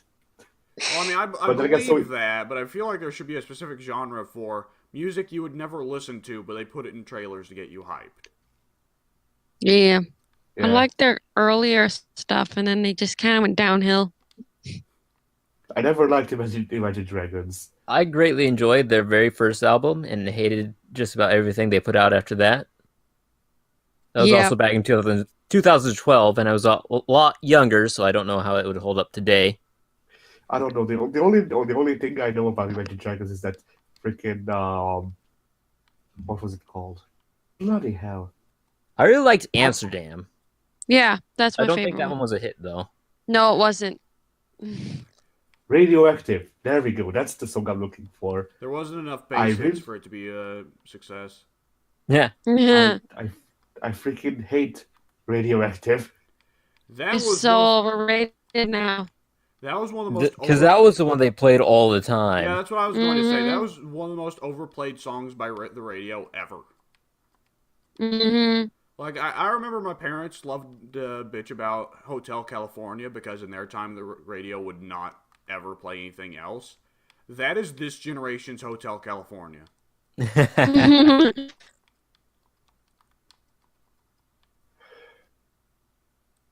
But yeah, where were we? Right, Guilty Gear.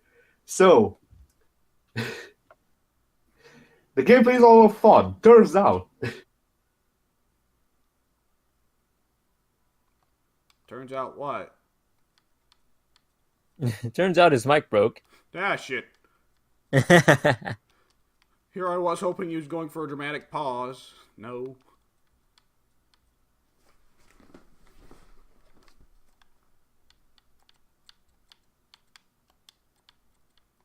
The suspense is really killing me now.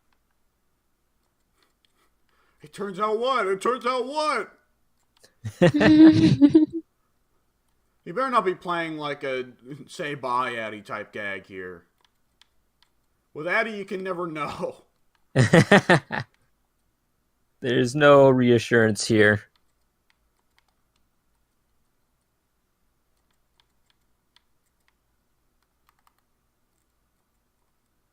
This is a problem. This is a problem with having a topic that's entirely dependent on the cast members. It's like, well, the topic at the moment is what Addie's been up to this past week, and he's not here. At the moment, he is AWOL. What has Addie been up to this past week? Not this fucking podcast, that's what.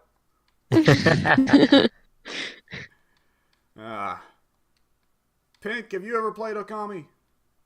I have not. The closest I got to playing Okami was when I played Marvel vs. Capcom with you guys.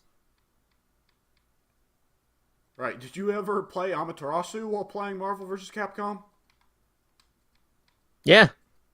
She's a weird character, isn't she? Yeah. It's one of those fighting game characters where you pick it up and it's like, well, clearly someone's going to do something great with this, and it's not me.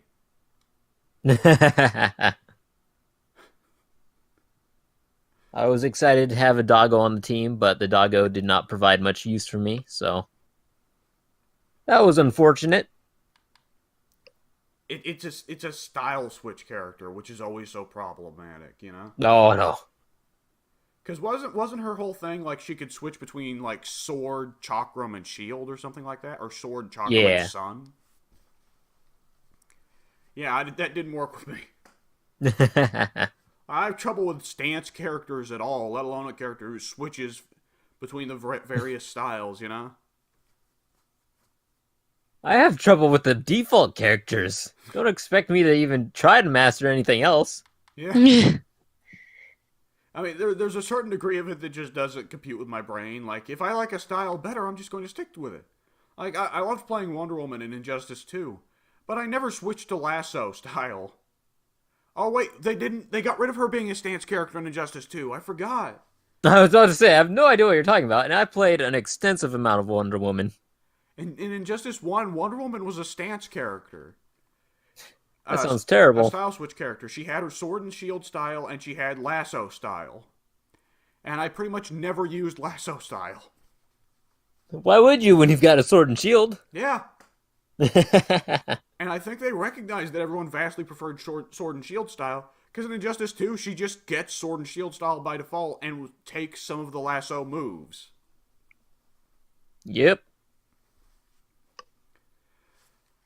Oh, what character was it in Injustice 2 that did have the style switch? I mean, Robin, if you got the staff, but nobody got the staff, so... Let's be honest, it was kind of half-hearted even once you did get the staff. Because you didn't play Injustice 1, the staff legitimately was just Nightwing's thing. Because Nightwing was also a style switch, but he switched between using the collie sticks and using the staff. And they just straight up ripped the bow staff for Damian in that game.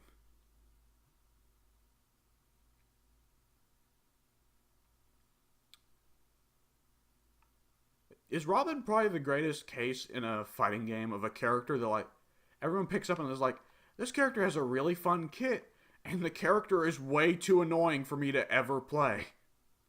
Right? If this were anyone other than Damian Wayne, this would be awesome. I mean, they probably should have just given his sword moveset to someone like Ra's al Ghul, you know? Right. That would have been nice. Yeah.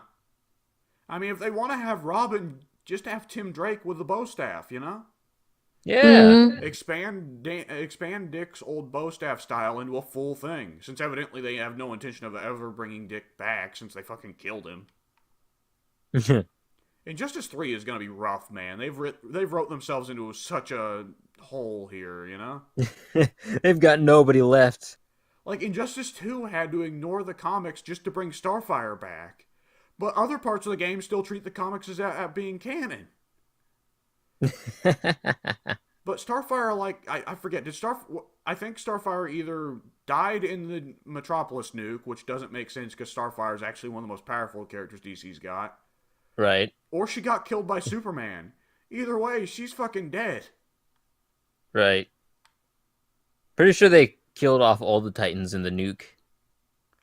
They definitely killed off Beast Boy, but I remember it was a whole thing of at least some of them, including Connor Kent, survived, and they all flipped their shit over Clark's whole thing and tried to resist, and in response, Clark crippled Connor and stuffed the rest of them into the Phantom Zone.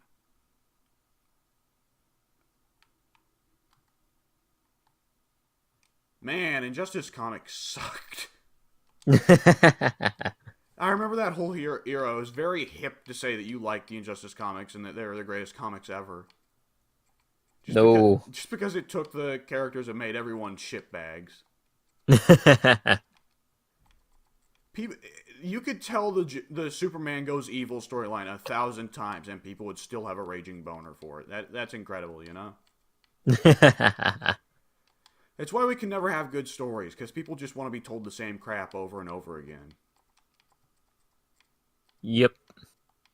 Superman's too goody-goody. We can't accept fictional characters who are that good of people. Make him a shitbag so I won't feel guilty about all the shitty things I do in my life. I can't feel guilty about being a shitty person if I have no one better to compare it to.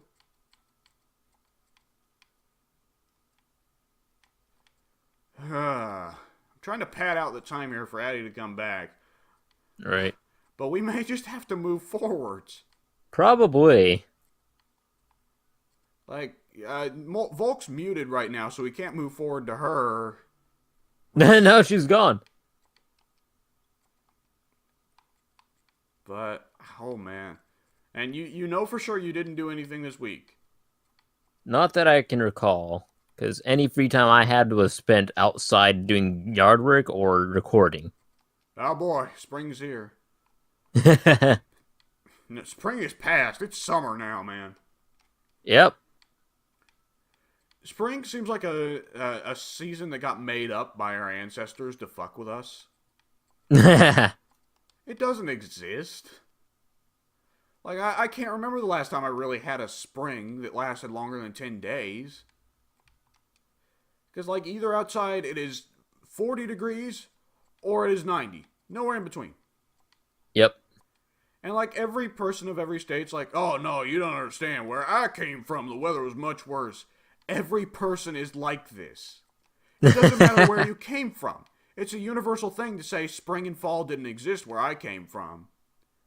So that just means someone at some point made up spring and fall. Spring and fall are a lie invented by the government to keep us docile. See, I think fall can be an actual thing, because there is that brief period between September and October where it's not so friggin' hot out. When the trees are dead and there is no wind, that's fall. Yes. But it's that brief grace period between the summer and the winter.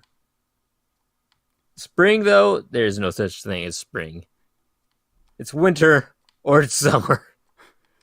You'll get no in between. You know what the in between winter and summer is? You've got winter with snow, winter without snow, summer. Precisely. And Addy is telling us over Minecraft that he's trying to fix it. Nah. What did he do? Apparently his phone's just self-destructing. It just died on him. He's switching over to laptop, see if that fixes it. Could just be an issue with his internet then, in which case he's just fucked. Speaking from experience here. Yeah. Oh, man. Oh, yeah, Volc is just gone, too. What's going on here? Putin and Xi Jinping are having us all taken out. It starts now. We said Winnie the Pooh one too many times. Our heads went on the death list. Did you hear about Winnie the Pooh's voice actor, Jim Cummings? His ex-wife, like, it's a dispute over the children. But still, his ex-wife was, like, coming out and saying, like, he raped her. He, like, forced her to have sex in front of the kids. He beat her. He beat the dog. Like, Winnie the Pooh is ruined. My Discord got cut out. I didn't get to hear what you were talking about. Oh, I was talking about extremely horrible stuff. So Winnie the Pooh's voice actor, Jim Cummings, he's going through a child custody case with his ex-wife, right? Right. And his ex-wife is saying, like, that he raped her, that he forced her to have sex with him in front of the kids, that he beat the dog, beat her. Winnie the Oh, Pooh is... I wouldn't expect such behavior from Winnie the Pooh. No.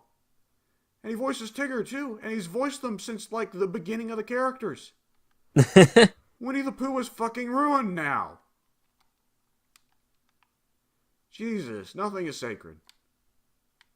Not even Winnie the Pooh, you know? It's terrible. What the fuck, man? People, they ruin everything they touch. It's the opposite of the Midas touch, right? It's the shit touch.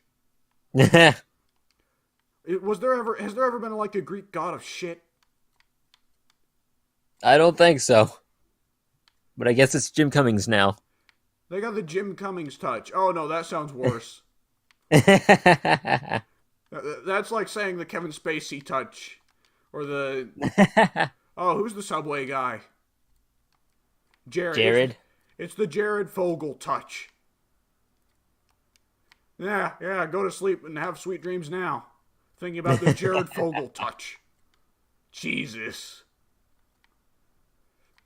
Oh, this podcast's going great today.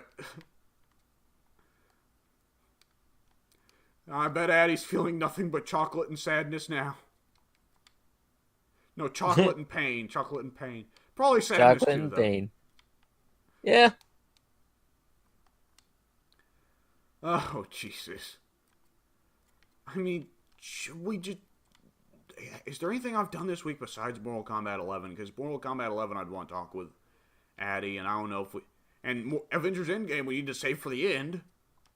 Right. So is there anything I've done this week other than that? I haven't had any time because of finals. Oh, man. Oh. This is not good. This is a code red. Well, code red's like if a nuke gets dropped. This is a code yellow right here. Oh, did I do something this week? Did I watch Silence of the Lambs this week, or did I talk about that last week? You talked about it last week. Fuck.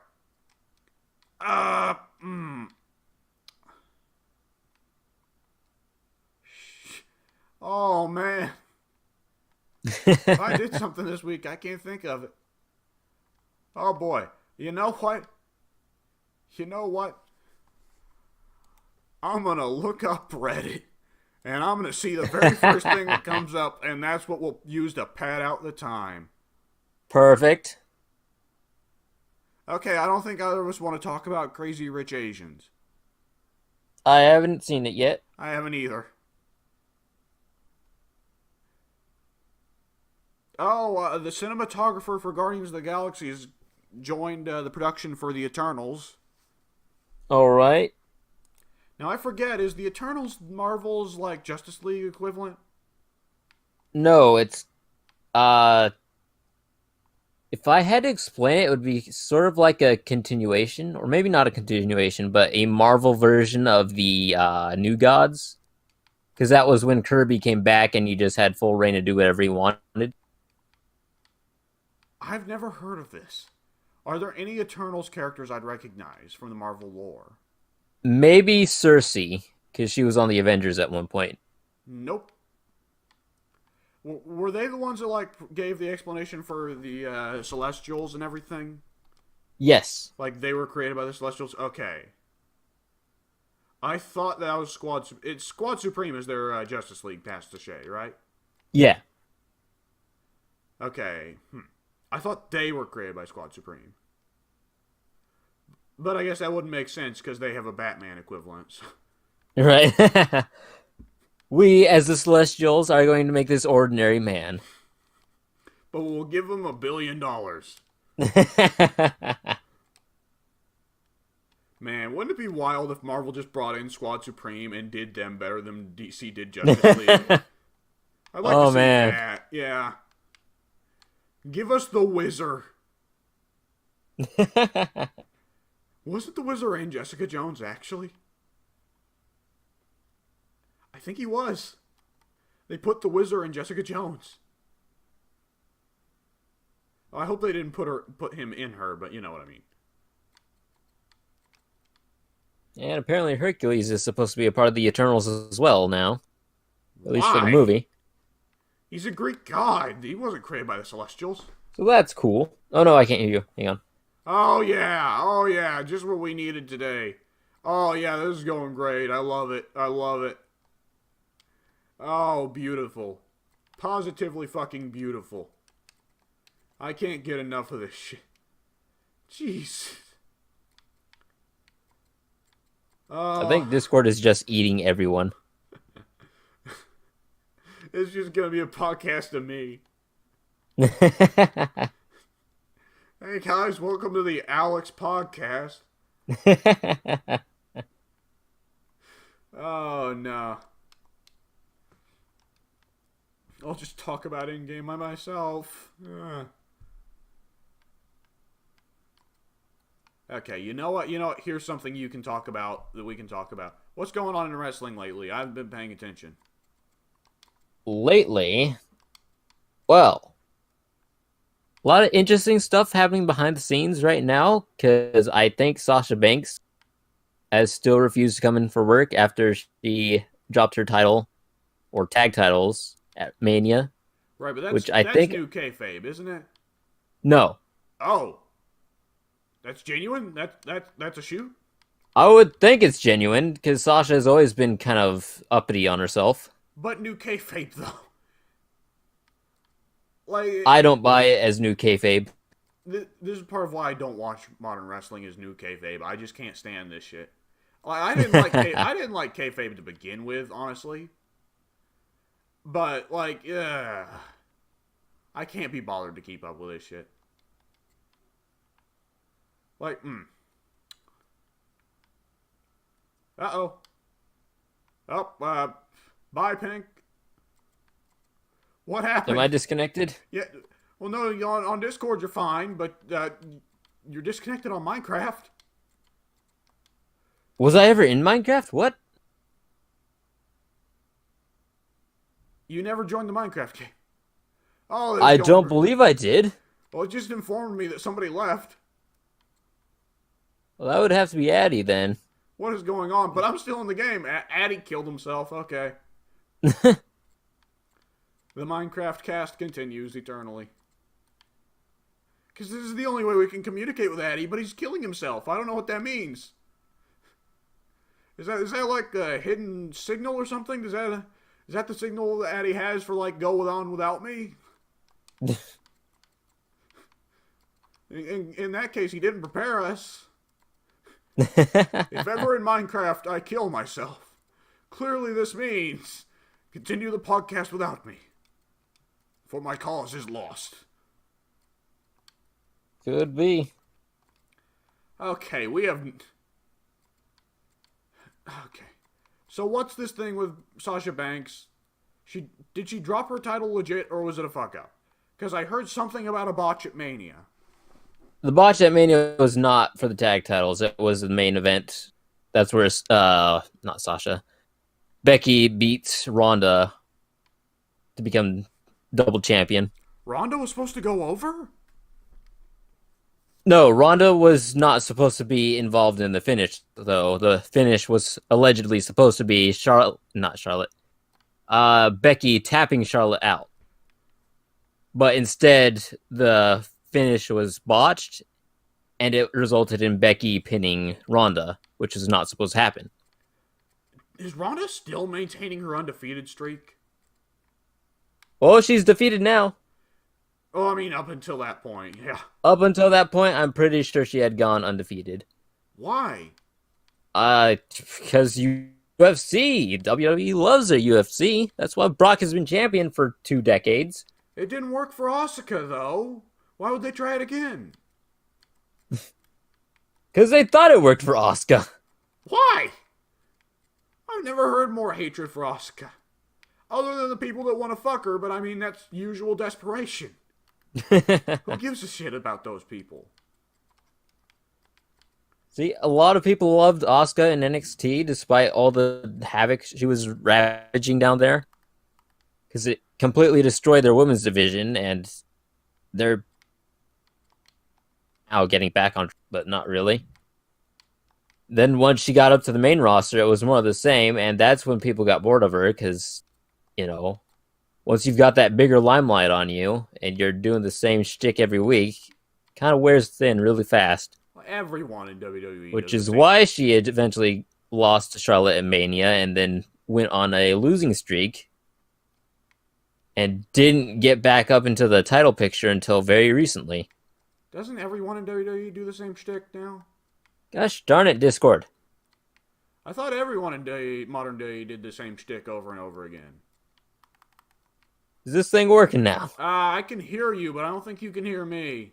I can hear you now. Oh, good, okay. I thought everyone in modern day just did the same shtick week in and week out. They do, but they don't go on massive winning streaks. Well, I mean, everything I hear about Ronda and Brock paints otherwise. And Roman. But they don't wrestle on Monday nights. They only wrestle on pay-per-views. Ronda only wrestles on pay-per-views? Yeah. Why are they doing so many part-timers? Why? Jesus. Oh my Legit. gosh. Ronda's Am I first back? match Oh, was she's a mixed back. tag match at Mania. Welcome back, by the way. Thank you. The Avengers are reassembling. Yeah. Addie needs to come in for the triumphant save at the last moment. Anyways, like, Yes. every time I hear like something about Day that makes me a little interested in looking into it, like usually something that has something to do with Charlotte, then I hear stuff like this that makes me go, oh no, never mind. Right. I mean, oh man. They punish, it's like they're punishing the consistent workers, you know? Yeah. How dare you show up to work every day on time? Like, especially if this whole Sasha Banks thing, if they eventually give in to her demands, that's only encouraging it further. Right. Uh, I feel like this is not the first time Sasha has worked herself into the doghouse, though. Which is a big reason why she was, quote-unquote, demoted to tag division. Granted, why yes, is they tag were... division still a demotion? Yeah. It's like, they were actually supposed to build the tag division, because there wasn't one previously, but now she got to tag with her best friend in the business, and then she got pissy because she was supposed to drop the titles at Mania. It's like, grow up. I don't think any wrestler specializes in growing up. There are plenty of people willing to put other guys over. Right, those are. Here's the thing about wrestling: it's a business that prioritizes prima donnas, right? And obviously, I'm saying this partially because of Stone Cold Steve Austin and all the backstage politickers, but it's one of those businesses where being humble and nice and doing the good thing just makes you a jobber. Right. And I mean, there's plenty of people who are jobbers and were shitbags, right? Because you've got Heath Slater, right? Yeah. Bob Holly. Bob Holly. Oh boy. Bob Holly was a bad person. Bob Holly did not deserve to get his neck broken by Lesnar, though. Most people who have stepped in the ring with Lesnar did not have it coming. Chris Benoit, but that would be like punishing someone for a crime they hadn't committed yet. Right. And maybe Gibbles. I've heard bad things about Gibbles. Right. Anytime you hear of anything happening, like in the training room to any training wrestlers, you're like, okay, well, whatever happened, I can tell it's not going to be anything good, and it's probably going to involve sexual assault.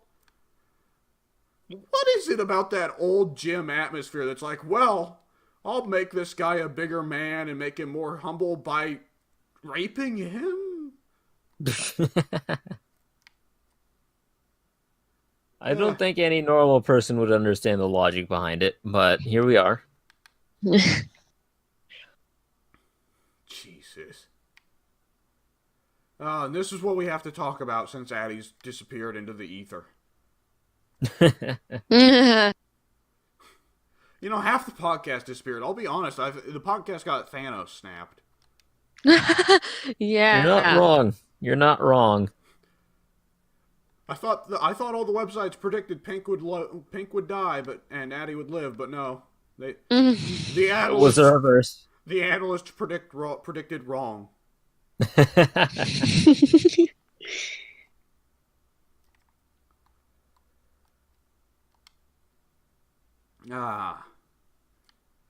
taking a long time for that fucking laptop to boot up.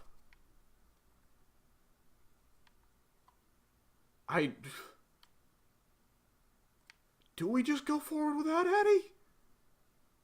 Do we have no other choice? We could, because only one other topic from here on out really relies on Addy, because he's probably not going to contribute whatsoever to Endgame. I feel like here's the thing. There is a little bit of dank memery in Endgame that I feel like we want to make Addie privy to, you know? I think you probably know the two moments I'm talking about. Right? Possibly. I actually don't know off the top of my head, but I'm sure once you inform me, I'll agree. I don't want Addie to miss it, but he might have to. Alright. I'll talk about Mortal Kombat 11 for just a little bit, because I'll probably have more to talk about in later podcasts, particularly when Addie's still around. When Addy's actually here. So, remember all the complaints about poor pacing and how it took forever to unlock anything in that game? Yeah. Well, NetherRealm took the usual game developer response of, we'll look into it, we'll fix it, we promise, we'll make everything alright. And most video game devs, you're like, alright, yeah, sure. Yeah, no, they went hard on that shit. Because it started with, each character gets an exclusive arcade mode type tower they have to go with. And that's a thing from Injustice 2. I'm sure you remember that, right? Right. And it's like the equivalent of the legendaries, right? You remember the legendary dimensions in Injustice 2 where it was like, oh, play 750 matches with Wonder Woman. And it's like, fuck that. Sacrifice 30 piles of epic gear. So how it started off was, at launch, it was legitimately like, do 150 fatalities with Johnny Cage. This recent patch, you know what they changed it to? Do 10 fatalities. 10. Just play 10 matches with the character. So you look at that and you're like, alright, well, don't mind if I do. This is manageable now. I'd have done that anyways. So there's that. They also had where you could get the head. I kid you not, one of the unlockables required you to collect the heads of each of the fighters, and you got a fighter's head by doing the fatality to them 50 times. I think they lowered that amount because I logged in this morning. Legitimately, it instantly like, you got Cassie Cage's decapitated head, Shao Kahn's decapitated head, Frost's decapitated head. And I was like, alright, well, damn. Give me all the heads. Is Volcano scraping up yogurt over there? Oh no, I'm sharpening a pencil. Sorry. Yogurt. Addie's finally back, so I'll be at least a little bit able to talk about one of the things I want to talk about with 11. But they went in the complete other direction with the pacing. They upped cash rewards like crazy. I have unlocked every chest in the crypt, and I've only had the game for a week. I'm not really complaining because I mean most of the pacing was forced and artificial.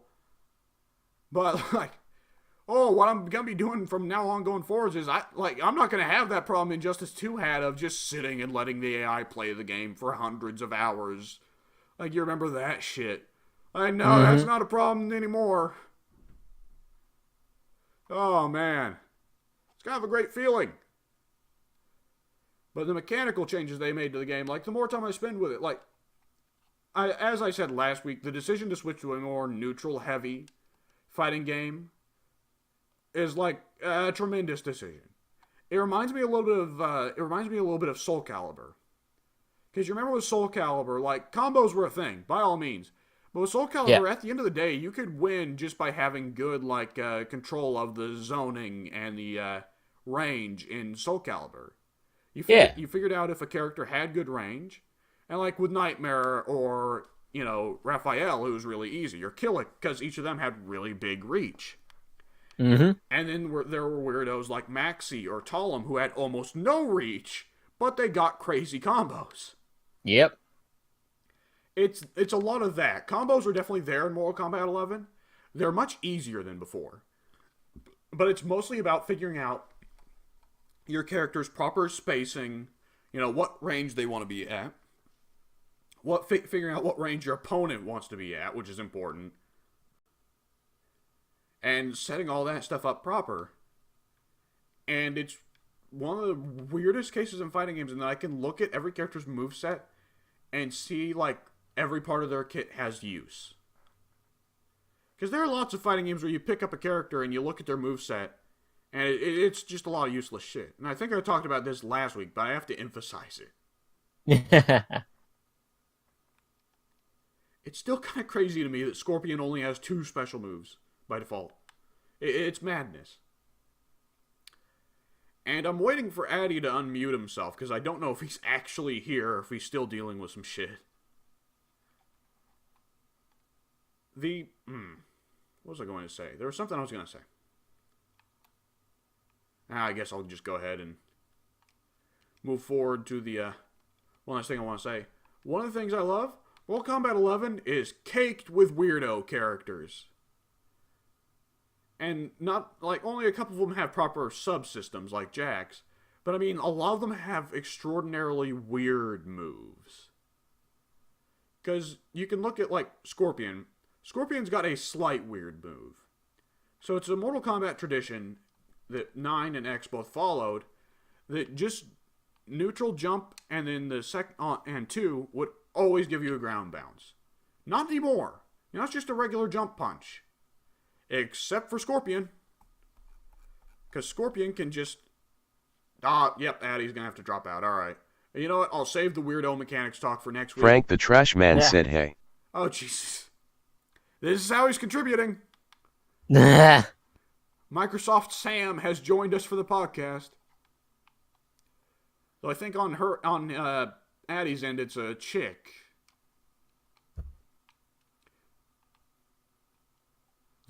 Alright, we'll talk about Avengers Endgame then. We'll just go ahead and move forward, and we'll save any more Mortal Kombat 11 talks for next week. So, alright, all 3 of us have watched Avengers Endgame, right? Indeed. Right. And Addy is left, so he just won't get spoiled on Endgame. Works out. Alright, so, Avengers Endgame spoiler talk starts right now. The rest of the podcast is just Avengers Endgame spoiler talk. If you do not want to be spoiled on Avengers Endgame, stop watching the podcast right now. Alright. So, I've been hearing a lot of sentiments that people think that Infinity War is better, and I think that's part of the usual syndrome people have. The same syndrome people have with Empire Strikes Back, of always people want to say that the Darkest Hour is the best, and I've never agreed with that.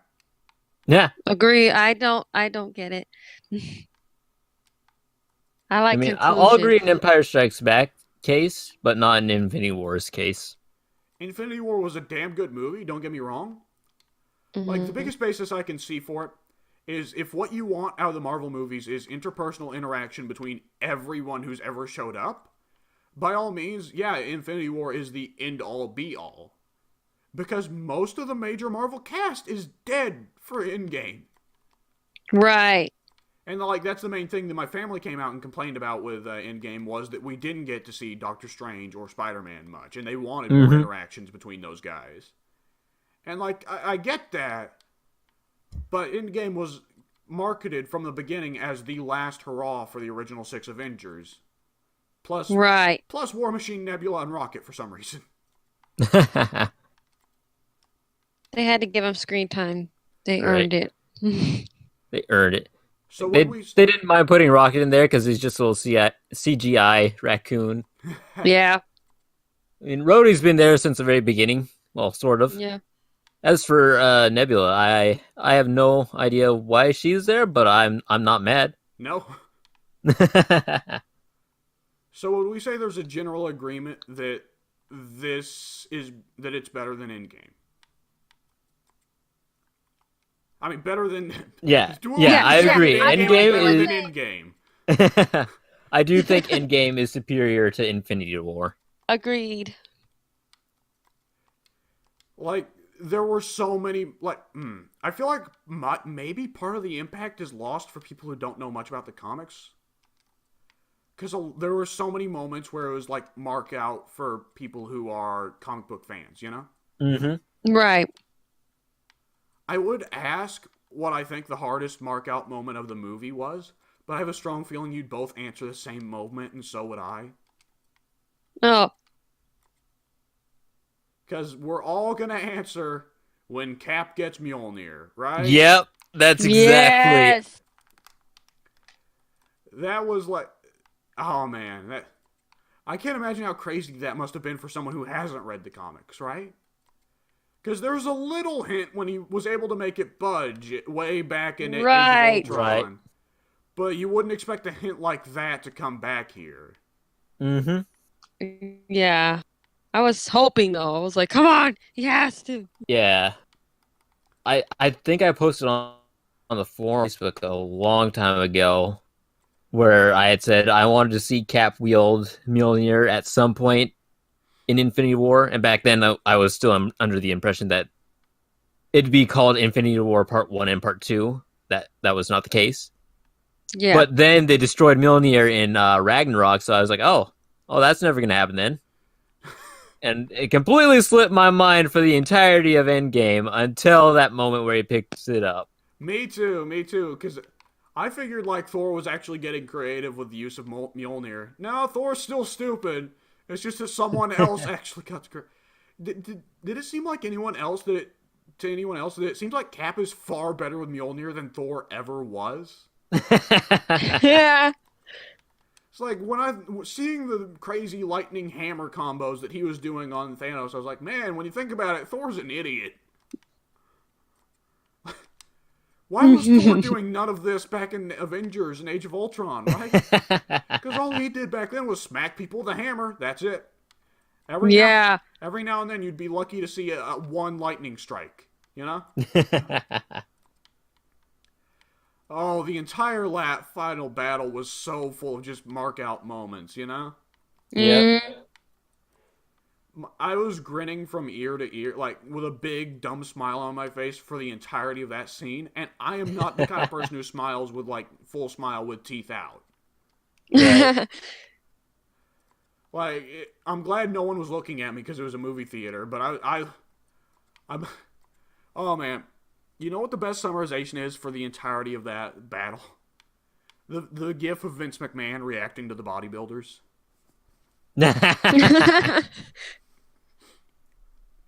Oh. The only missed thing is that we didn't get the Cap moment of so long as one person stands against you, right? Right. We got At the very end, when he's all alone before Falcon and everyone else come out through the portals, I thought that's what they were building up to. I thought so too. Yeah. But the problem is that moment really depends on Cap getting killed for it. And they very clearly had different plans. Yeah. Boy, they subverted the hell out of my expectations. Here I was going in like, all right, obviously Cap's gonna die and Tony's gonna retire so he can have kids. No, the exact fucking opposite. Yeah. Oh man. Oh man. Okay, let's try and move through the movie in parts, right? We'll get to the full discussion of that big battle once we get to the end. So, the start of the movie, Carol showing up to save Tony and all them, not a huge surprise. But the movie just starts with Thanos dying. Okay. Yep. Yeah. And, like, it doesn't solve anything. Like Thor, who has been obsessed with vengeance since Infinity War, since Ragnarok, really. It actually makes him worse. Hmm. Then we move forward to present day. And on one hand, one thing I really love, all of the Avengers fall into depression. Except Bruce. Bruce is doing better than ever. Of all people. Well, half the government isn't chasing after him anymore, so that's cool. I kind of love that Thanos was super wrong. And that, like, society has actually fallen apart because society as we know it was built to support 8 billion people. Right? And be Right. supported by 8 billion people. So it doesn't really work. Yeah. Well, the one really bad thing I will say about the movie, Fat Thor. Do not like Fat Thor. Thought it was dumb from the moment I saw it, and it continued to stay dumb for the entire film. How dare you? I was quite happy they included Santa Claus in this epic film. Santa Claus. Oh my goodness. I'm glad they were at least able to get the suit to cover up the paunch for the final fight, but I felt like it still detracted from Thor's big moment. It still detracted heavily from Thor's big moment, you know? In fairness, his big moments were really in the film prior. Yeah. Yeah. Like the final battle. Yeah, the final battle and just reforging Stormbreaker in the Yeah. star once again. It's like those two were his really big moments for that series in general. Yeah. So I didn't mind as much that he didn't get another spectacular moment in Endgame. Yeah. Part of my thing there is it feels like it was a demand by Taika Waititi and James Gunn. It feels like a thing where Taika and James were like, well, we're going to be putting Thor in all of our movies going forwards, but we don't like that he's ultra, like, handsome and everything. We want him to be more pathetic because that's just how comedy works nowadays. Gosh darn it, Chris, you're too beautiful. They had to make Star-Lord feel better. I'm shocked they didn't make a remark about how in the last movie they make fun of Star-Lord for being fat, and then Thor comes back and he's just I was expecting it. yeah. How did they not do it? Because even 100 pounds heavier, Chris Hemsworth is still a beautiful man. Yeah. Mm-hmm. Oh, that would have been a good thing to have Drax say. Like Star-Lord goes, now he's the fat one, and Drax says, but he is still beautiful, and you will never be.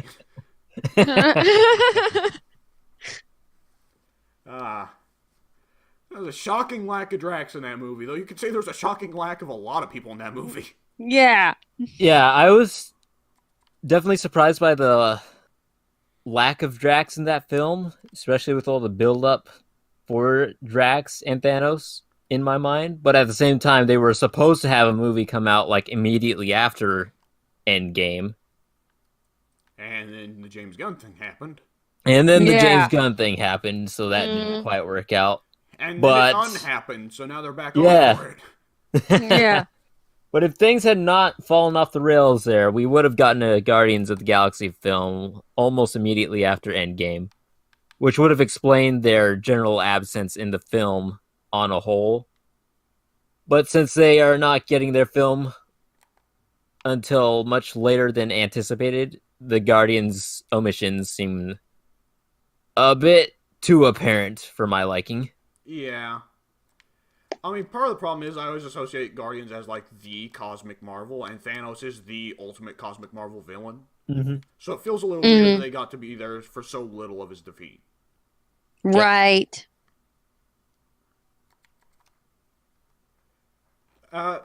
Going forward, so I personally really have never liked Scott Lang in these movies. I'm kidding. He's boring. He's bland. He's just kind of he's a loser, but he's not really a characterful loser. It never felt like to me. See, I never really found him boring per se, but I did feel like they were trying a bit too hard to make him just another funny normal human being, because I felt like they were putting too much of Star-Lord into him. It's like after a while, all the protagonists started to feel the same because it felt like they were all sort of trying to be Tony Stark. Because Iron Man obviously the first superhero movie in the cinematic universe, Made oodles so they of would money. so they would take elements of Stark and put him into other unproven characters like Star-Lord, and then they would take those traits as well and put it into the new guy, Scott Lang. And I felt like it didn't work as well with Scott because I felt like there was more potential there having him be an ex-convict than there was making him sort of a inept idiot. Yeah, I can see that.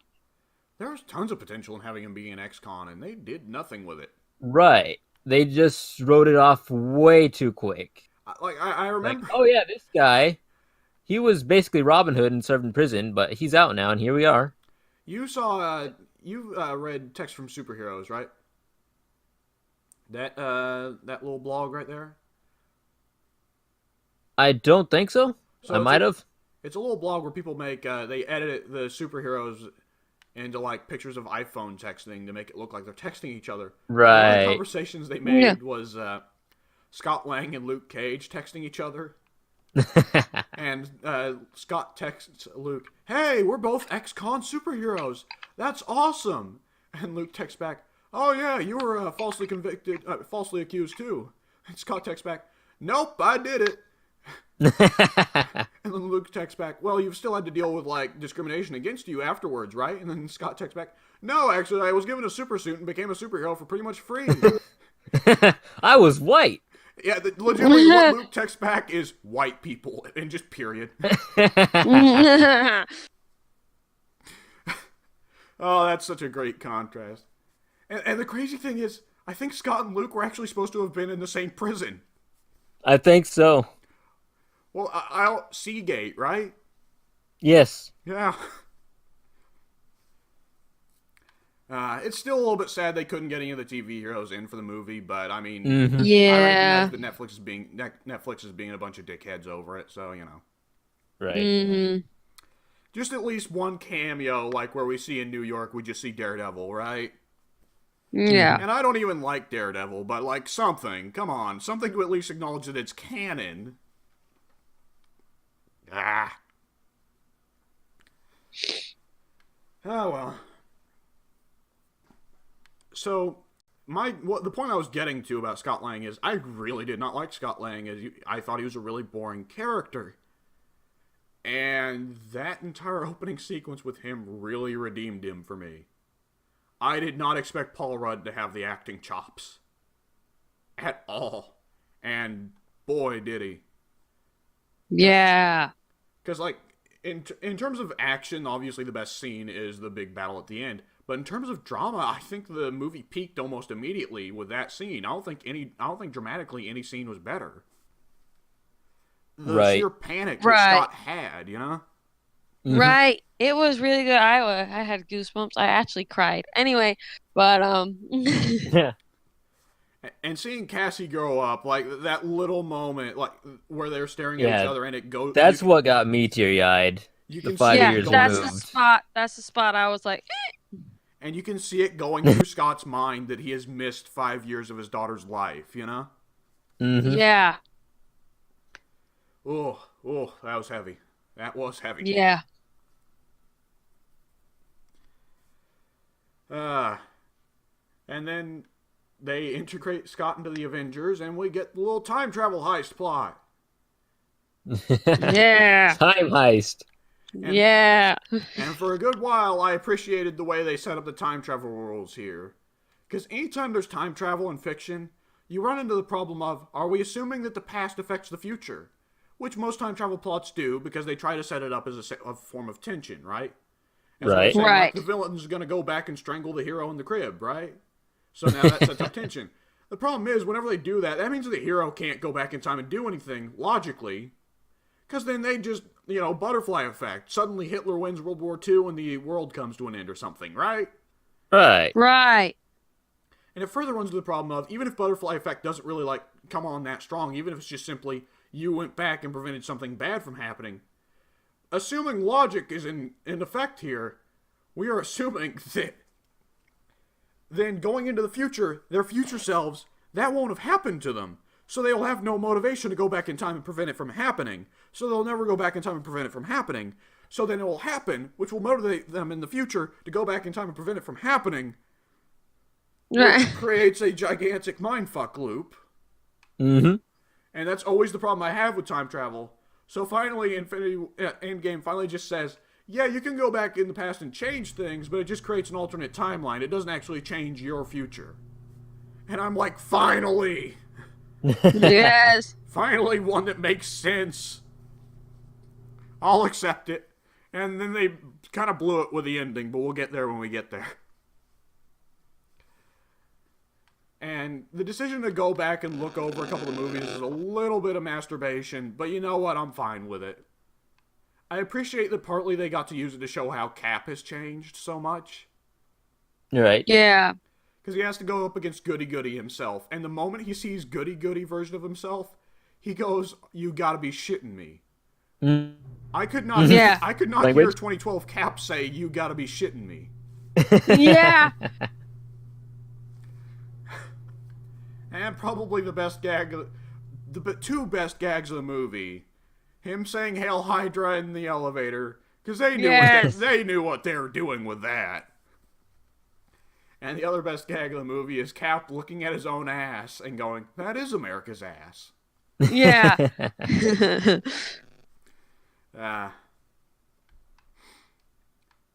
Okay, those were objectively, I'd say the best jokes of the movie. Subjectively, what made me laugh the hardest is War Machine backhanding Star-Lord when they go back to Guardians 1. I love that. Yeah. That was so funny. When it starts off with the usual Guardians intro and you hear "Come and Get Your Love" playing, then it just suddenly cuts to the actual thing, what's going on in real life, where he's just dancing and murmuring to himself.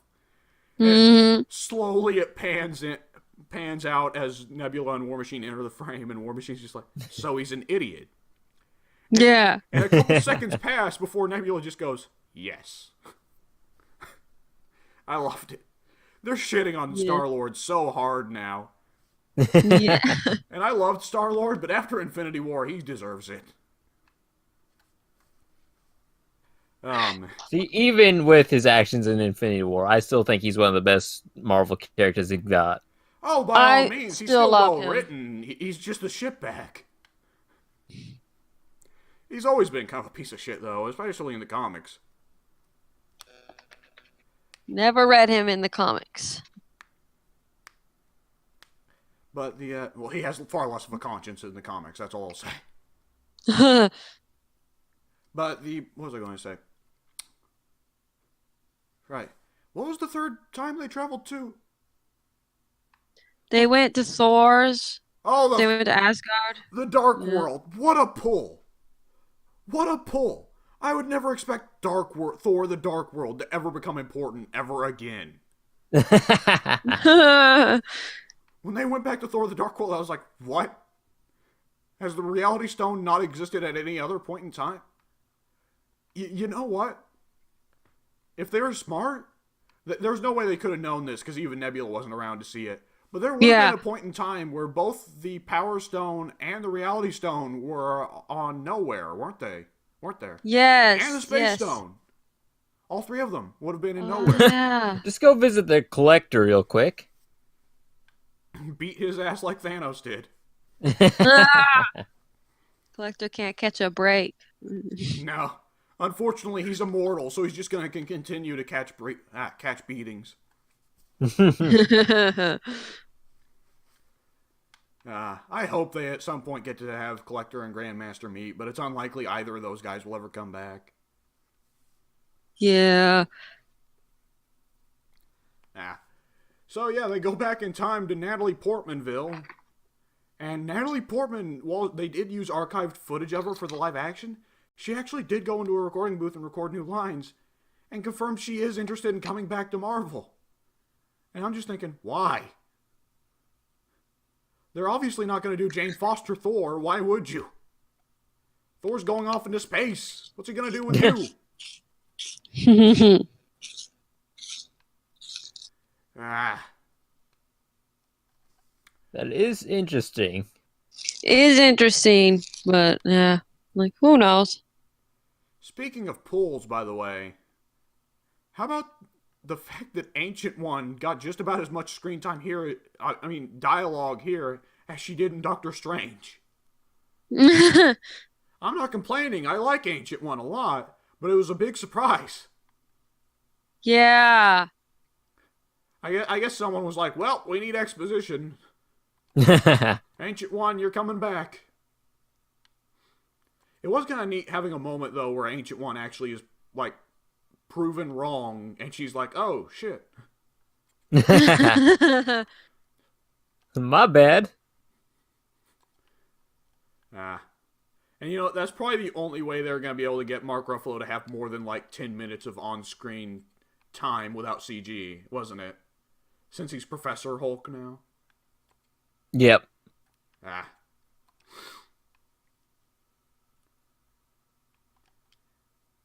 And after they finished the time... Well, obviously they got to... Tony and Cap got to go to the military base, and that was something. I kind of wasn't expecting them to finally wrap up the whole Tony has daddy issues thing. It's weird. Yeah. But I was very happy that they did. Yeah. I mean, well, part of the thing is, like, at least the way I saw it was, it still didn't really justify Howard being such a shit dad. No. Like, all it confirms is Howard set out with the best intentions, which I think we already knew. Yeah.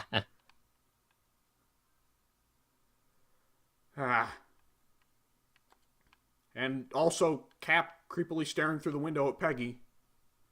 Boy, they were foreshadowing the ending super hard, weren't they? In both regards. Maybe just a little bit. Yeah. They got to show off the CG tech one more time to make Michael Douglas look like he's in the 70s. That glorious hair.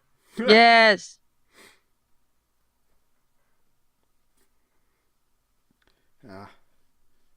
And that was about it for the time heist, wasn't it? Yeah. Oh, well, of course, there's one last time heist scene we were forgetting. So, is it inappropriate to say ding dong, the witch is dead? I'm going to give you guys a moment. I'm trying to Okay. think. I'm not sure what you're talking about, to be quite honest. What's the other stone they had to get from Guardians? Try to remember. I have no idea. Tell me. Okay, Soul Stone. Black Widow Oh, commits see? suicide. I was like, you said Guardian, so I was like, what? Oh, yeah, the Soul Stone. Yeah. Why is the witch dead? Oh, I was I think joking. we're talking 'cause- about Black Widow. Yeah, I was joking because it's ScarJo. Oh! Is it not cool to dislike Scarlett Johansson anymore? I think it's still the cool dead to rise dislike from her. their grave. Oh, Jesus. Oh my gosh! Well, shit, now I gotta talk MK11 after we're done with Avengers Endgame. Just All in the right. nick of time, I appear. Yeah, just in the nick of time to hear that Black Widow dies super hard.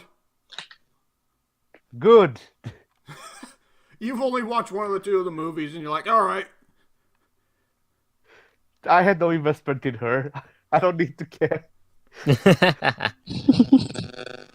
I like that the movie where Black Widow dies is the only one of the movies where she actually had two good scenes. By the way, who else dies? We're getting to that. Everyone else. Good. Thanos finishes the job. Thanos gets the other 50%. So Right. I was kind of surprised that ScarJo actually showed up for work that day in that one scene where she admits the Avengers were the only family she ever knew, and that being an Avenger is the only job she's ever been good at, that she felt good about doing, and all that. Right. I was like, hey, she actually is acting. We'll never see Yeah. this again. And then the scene on Vormir was actually pretty great. Like, the dialogue there, I love the bit where at first they both go, alright, so we both know who needs to toss themselves off the side.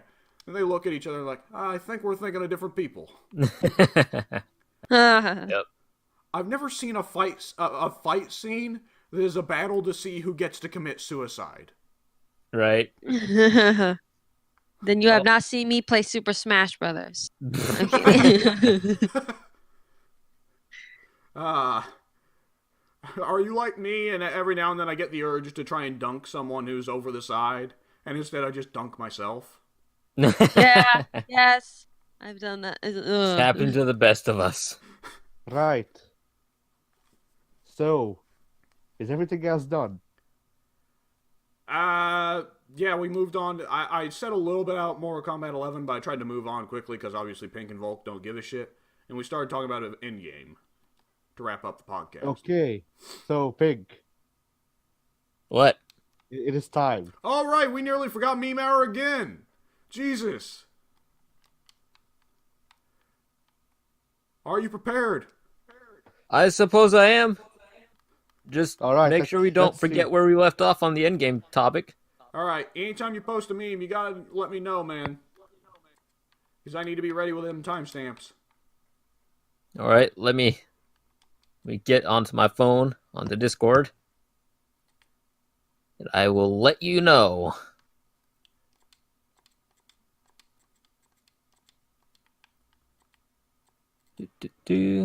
Where's my folder? My albums. There we go. Okay, right. I'm ready when you are. The meme folder. Okay. All right, you got one ready to go at the ready? I do. All right, let me just go ahead and throw down a timestamp. And let's see. Are we going to get a lot of wholesome memes today? What's A lot of what today? What kind of memes are we getting today? We getting a preview? Or are we just cutting straight to it? Oh, I got no idea. there we go. There we go. That's Accurate. an old one. An oldie but a goodie. Addy, the meme lord over here, is like, it's old, pathetic. Predictable. I just flip Pink over my head. Predictable. All right, I've got another one whenever you're ready. Okay. Yeah, we'll just go ahead. I know somebody here must have seen this at some point. All right, shoot. Boom.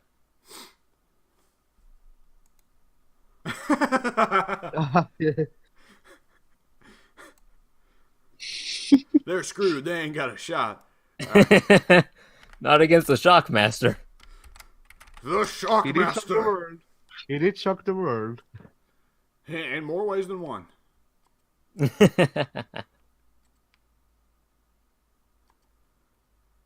Did I prematurely put out a timestamp? I think I did. You might have. I'm ready when you are, though. Just throw it out. I think it's still accurate. All right. Topical. Oh my god. Okay. I heard a story. Apparently, this was a story told by like someone on Reddit who supposedly works at a theater, and it could be bullshit, but even if it's not bullshit, it still leads into talking about a kind of people who are crazy. Yeah. Oh my goodness. So apparently there are some like real neckbeardy types going in to watch Avengers Endgame, right? And they the ticket guy, it's at one of those theaters where they actually check through your shit to make sure you aren't sneaking in candy. You vile monster, you. And they look in and they see that the guys have 5 empty water bottles, and it's 5 guys. And the guys just say, oh, well, we drank them on the way here. And what the ticket attendant figures is, oh, well, they're just going to use this as steal soda. Whatever, who cares, right? Right. No. When the guy has to go through and clean up the theater afterwards, he gets to the spot they were sitting. There were 5 water bottles full of human urine. Piss. No. They took water bottles in to piss in during the theater. My God. You can't hold it for 3 hours? I was like, wrong with what? you? I've held it for like 5 hours, so like. Right? Like, I know That's the leading up to main- Endgame, everyone's freaking out because, oh my god, it's 3 hours. I'm like, it's only 30 minutes longer than Infinity War. I And know. 30 minutes? I mean, maybe it's a long time to some people, but Some it's people, not that I'll long. give it to little children because they have tiny bladders. But like, come on. Right. But, little children don't have Twitters to go complain on. I'm That's talking about true. full-grown adults That's a here. lie. That's Grown-ass right. adults. They have a problem then. I think little children do have Twitters to go complain on nowadays. Yeah. That might be true. I'm just old. All right. Old at 23. What is going on with the world? Is that all you had, Pink? No, I've got one more. Okay. All right. Do you want me to grab a timestamp? Yeah, go ahead. I don't mind.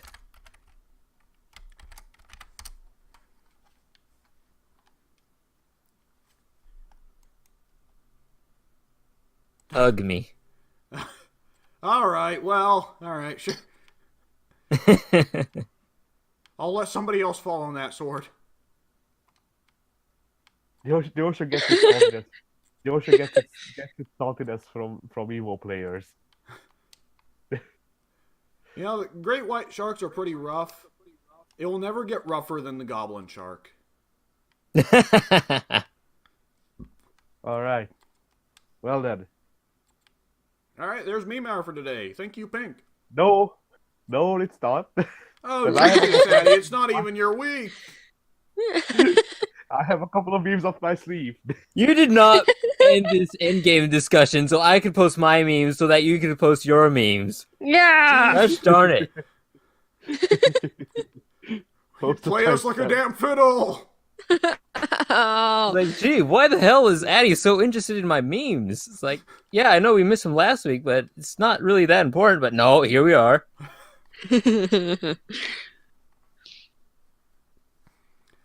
Post the timestamp. Okay, yeah. Post a timestamp. You're not the boss of me. There you go. Topical. Topical and accurate.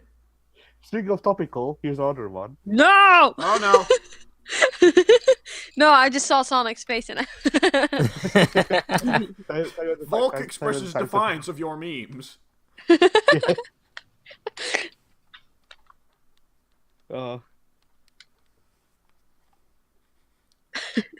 Jesus. I can't get over it.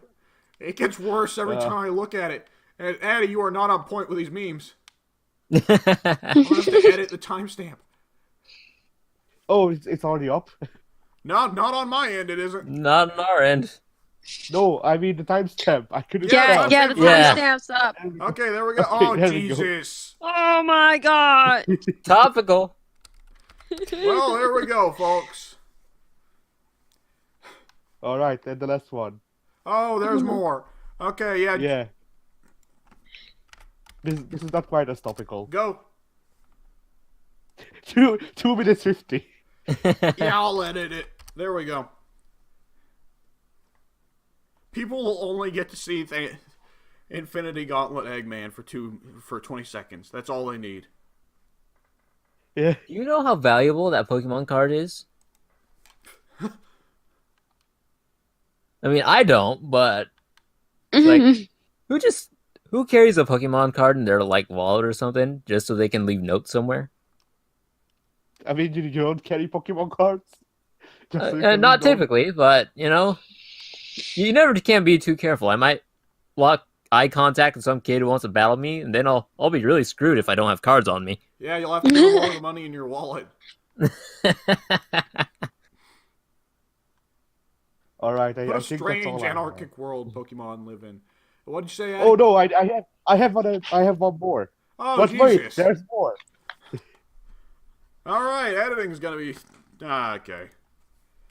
Fun. It's gonna be fun. Can't you respect my laziness? Wait, why did I put 250 up there? And we're going back in time here. I don't know. Okay, let me know. change that. So I've that's actually seen this one. Yep. solid dick from an iron. Remember man. when Iron Man had a nose? legitimately, that one I've seen so many times. I just had to see the comic, that drawing of Cap, and I was like, all right, solid dick from an Iron Man. I understood that reference. Uh, All right. so yeah, that's A the funny power. story there is that Stan Lee, one day he was looking at Iron Man and he's like, I don't like that design. He needs a nose. So they put a nose on him. Then he comes back like months later and he sees the Iron Man with a nose and he's like, that looks weird. I don't like it. Why does he have a nose? That looks terrible. Get rid of it. And now Iron Man no longer has a nose. The duality of man.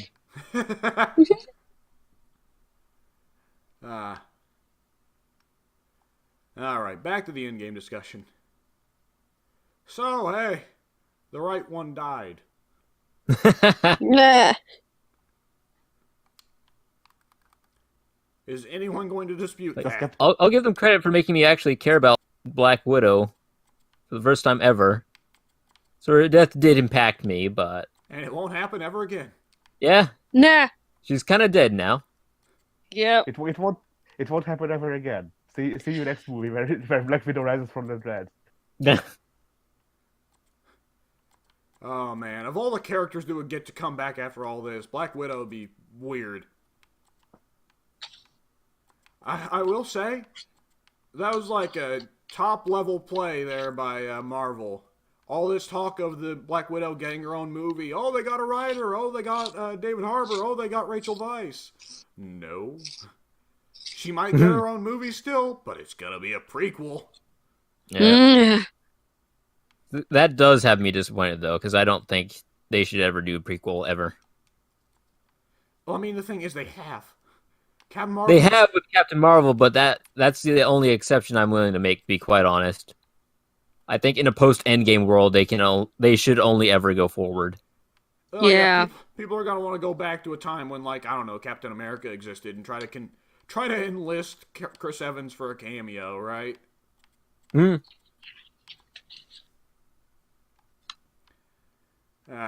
mean, if we can ever get Chris Evans back, then I'll make another exception. Yeah. You want to come back and do a Captain America movie set in the Cold War days? Sign me up. Yeah. I mean, the thing about every Captain America Cold War story is it's usually about him beating up the fucking the House on American Activities organization, right? The HWAC. Mm-hmm. You know, getting into fist fights with them, or personally. I'd like, you know what?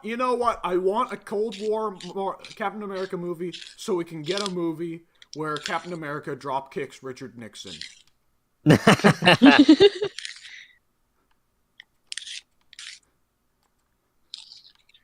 Are you sharpening more pencils? Yeah. What is? Gosh darn it. Why? I gotta finish this picture. Jesus. That's dedication. She's enjoying next week's memes. Oh no, I don't. I'm not good with memes. I kind of just laugh at everything, or I don't laugh at all.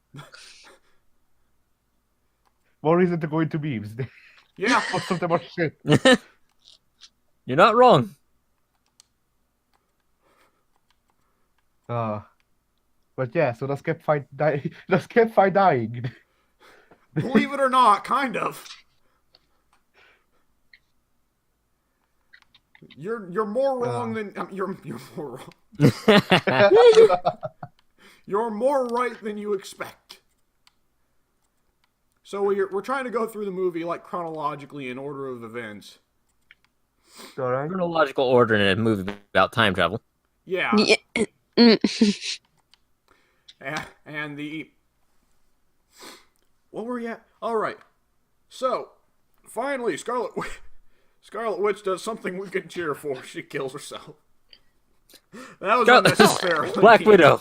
That was, Scarlet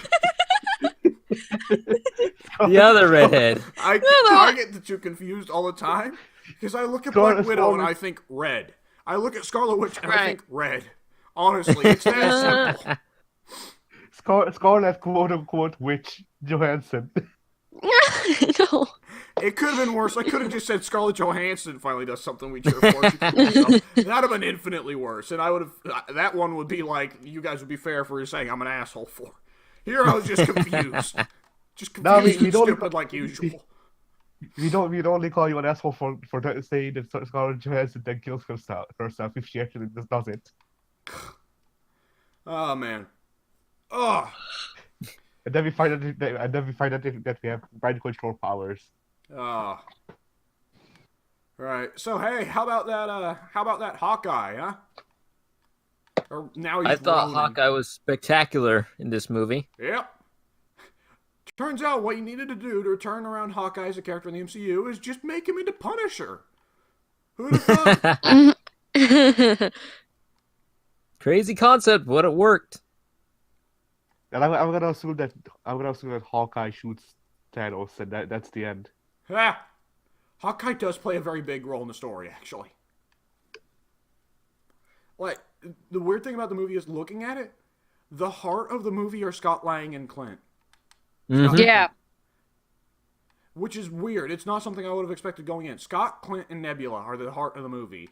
Despite the fact that Yes. pretty much every ad is going to display Cap, Tony, and Thor on the front. Right. Mhm.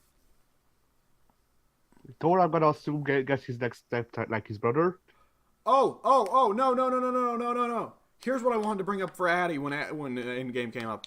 So there's some dank memery in Endgame. Yeah. So at the movie's beginning, they're like, oh, hey, we might be able to undo the snap somehow. Time to reassemble the Avengers. Firstly, they go and find Bruce. Turns out, Bruce is now Hulk all of the time. Because he and Hulk now get along, meaning they are now one and the same individual, which is basically Hulk, but with Bruce's personality and intelligence. It's called Professor Hulk. And the kids love him, because now they can actually go up to Hulk and ask him for autographs.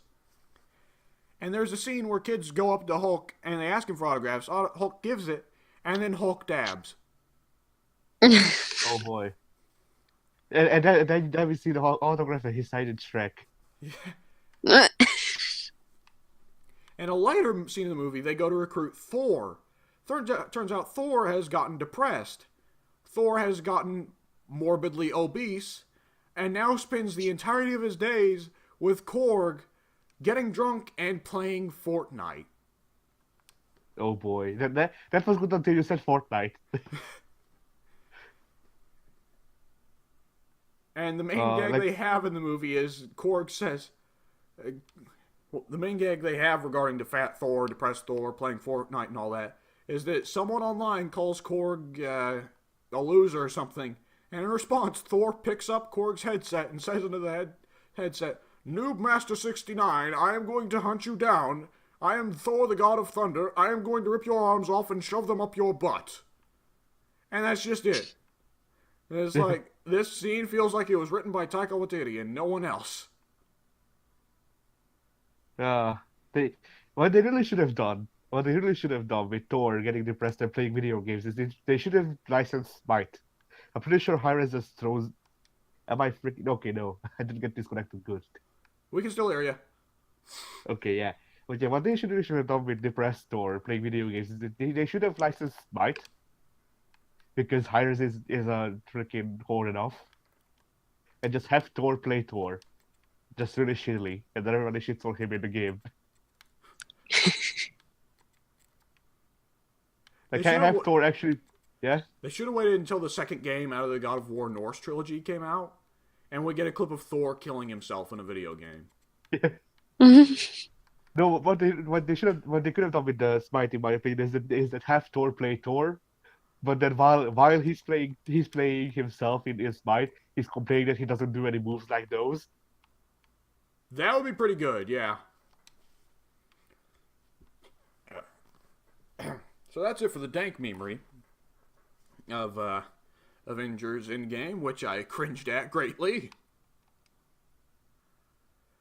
But the oh, son of a bitch. Oh, we're at the Vormir scene, and we get and then finally we move on to the big battle scene, and holy hell. That is that probably the greatest case in fiction yet of, like, just bring in everyone. Get everyone. It was amazing. So, legitimately, like when I say everyone here, I don't just mean like everyone who got to have a moment of like being shown to be badass, being shown to be a threat in a fight. Like, fucking, did you guys saw the 4 armies that they assembled, right? Were the Wizards, the Asgardians, Yeah. the Ravagers, and who was the 4th army? Wakandans. The Wakandans. Did you all see Howard the Duck? That's what I was about to say. With the Ravagers came Howard the fucking Duck. Oh boy. All the All right. heroes, all the warriors. The greatest hero of all time, Howard the Duck, is here. Yeah. I was like, what? I didn't see him on first viewing. I had to like see if someone else took a picture of him. First I All read right, it, I was give like, me a bullshit. second. Yeah. There's no way they put him in here. All right, give me a second. I'm looking for a list of people involved just so I can. All right, I think I found the list of people who were in that war scene. That's gonna be a long list there, buddy. Yeah. So This let could me take a read it out. while. Let me read it out. If the freaking page wouldn't jump around, there we go. If you're gonna General read it out, we Brigade, could be General here a Knight, while. and the motivated the Holy Grace Black Knight, and Benito Mussolini and the Blue Meanie, Cowboy Curtis and Jamie the Genie, RoboCop. Yeah. You can't see it, but I've got 2 middle fingers up.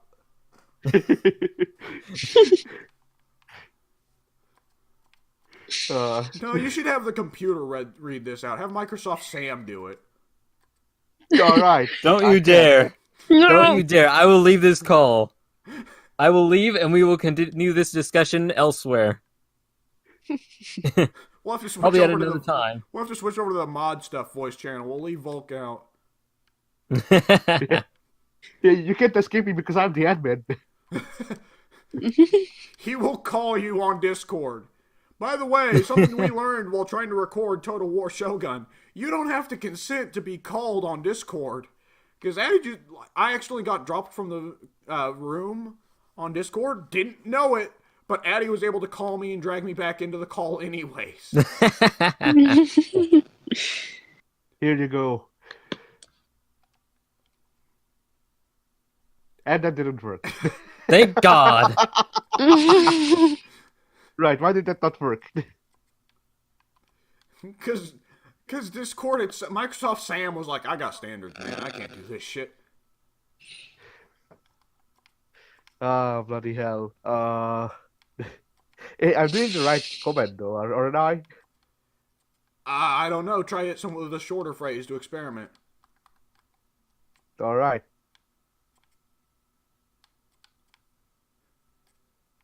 Nope.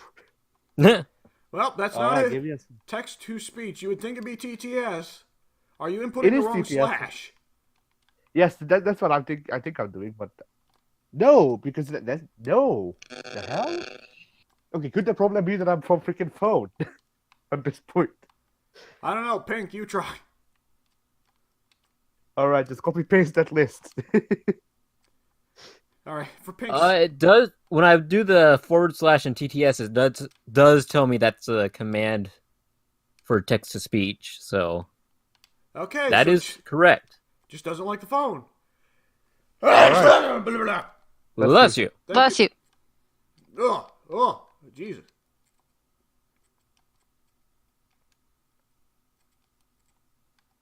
all of this setup just for a freaking ultimate showdown of Ultimate Destiny.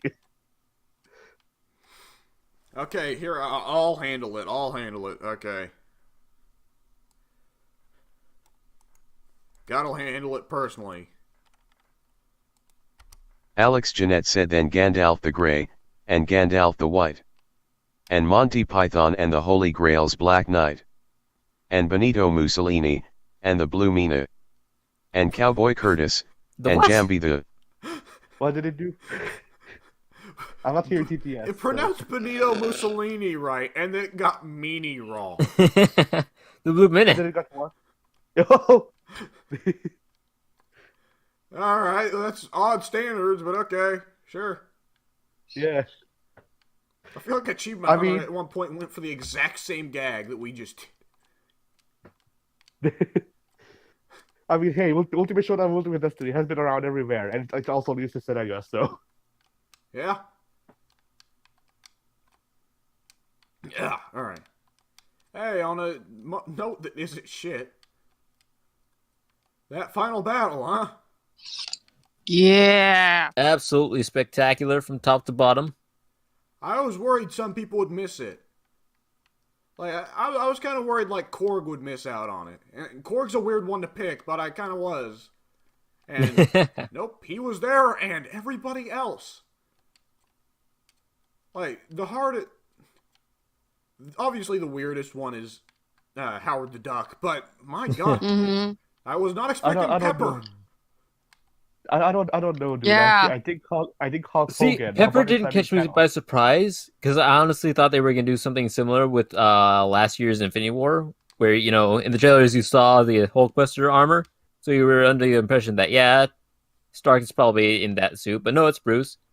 So when I was seeing what few trailers I actually saw of Endgame, whenever I would see Iron Man, I'd be like, it could be anyone in that armor. So I'm just gonna go ahead and say Pepper's probably wearing that armor.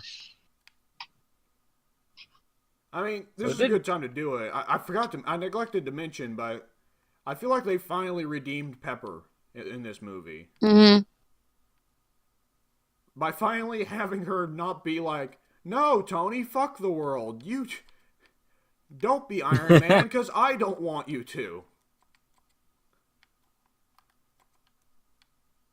And, oh my God, who was the other big pull? Hulk Hogan, obviously. Yeah.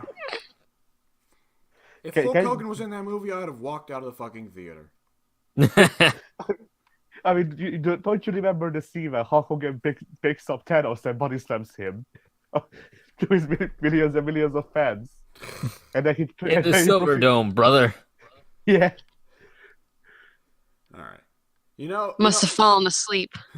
I was marking out. I was already marking out when Thor is dual wielding Stormbreaker and Mjolnir, right? I thought Right. I thought that was the height, and obviously Cap of Mjolnir tops it. Mm-hmm. But it just kept going, and going, and going, and whew. I mean, another one little odd thing that made me really happy. Short hair Carol. Yes. Okay. I always thought there was something off about Brie Larson's Carol. And seeing short hair Carol, I was like, all right, so what's off is long hair does not work for Brie Larson. Yeah. She looks way better with short hair. She should just keep that. I mean, Mohawk helmet would be even better, but I figure we're probably not getting that one ever again. No, it would be too cool. Yeah. I feel like they already gave us, I mean, not all the way, but briefly you got the Mohawk helmet in Captain Marvel. That's why I said Yep. never again. Ah, Yeah, because she's not wearing her mask anymore. Nope. okay. Movie superheroes never wear masks, or at least they don't for No. longer than 10 minutes out of the movie. Right. I would say Daredevil, but then I didn't watch the Netflix series. The last thing I have of Daredevil is freaking the 2004 or so movie with Evanescence. Well, the TV show was not only apprehensive about him wearing a mask, the TV show was apprehensive about him having a mask at all. Because season 3 was like, you know what? Super suits are for losers. Let's dump it for the uber serious, him wrapping a scarf around his eyes. Boom. Oh boy. Now we're serious and mature, and it looks like Christopher Nolan directed this, therefore we can be taken seriously. We're no longer a kiddie superhero show. This is for serious adults of serious time. Okay, so I'm an avid defender of classic superhero suits, but I think what they did in season 3 of Daredevil was a fantastic decision. I mean, whenever I will defend it until my dying days. I mean, I get having him turn into a hobo for Born Again, but I don't want that. It's Daredevil. Give him the suit. like I can almost It's the only thing I like about al- Daredevil. I can almost work with that. Because whenever I hear something like this, I'm just like, okay, well, where can we take this that it's so stupid that it will go back around to being potentially all right? And it's just so you know how Daredevil's suit is supposed to be somewhat scary, I guess. I don't know. So what if you go down the Daredevil tries to be cosplay, and so he's just in his street clothes, and then he puts in those contact lenses that makes his eyes black. What you're describing And here is that's it. Shadowland Daredevil. That exists. That genuinely exists. Yeah? No, not only Shadowland Daredevil. I mean the concept I just said. Kind of. Why? Black eyes, yes. Everything else, not quite. Well, he had a full black suit. Well, funny you say that because that was my first idea was to take his normal suit, dye it black, and then the black eyes. But I was like, well, why wouldn't he wear the mask then? The less said about pretty much anything that happened in the comics in the last 10 years, the better. Because didn't Shadowland start with him killing Bullseye? Yes. Yeah. Now, did it turn out he faked that? I've got no idea. I have no idea because I stopped reading. Yeah. Same. As far as I know, Bullseye may well still be dead. I've read one comic in the last 10 years that had Bullseye in it, and when it did, it turned out it was a life model decoy. So, yeah. I'm doubtful, but hey, in my heart, he is still dead.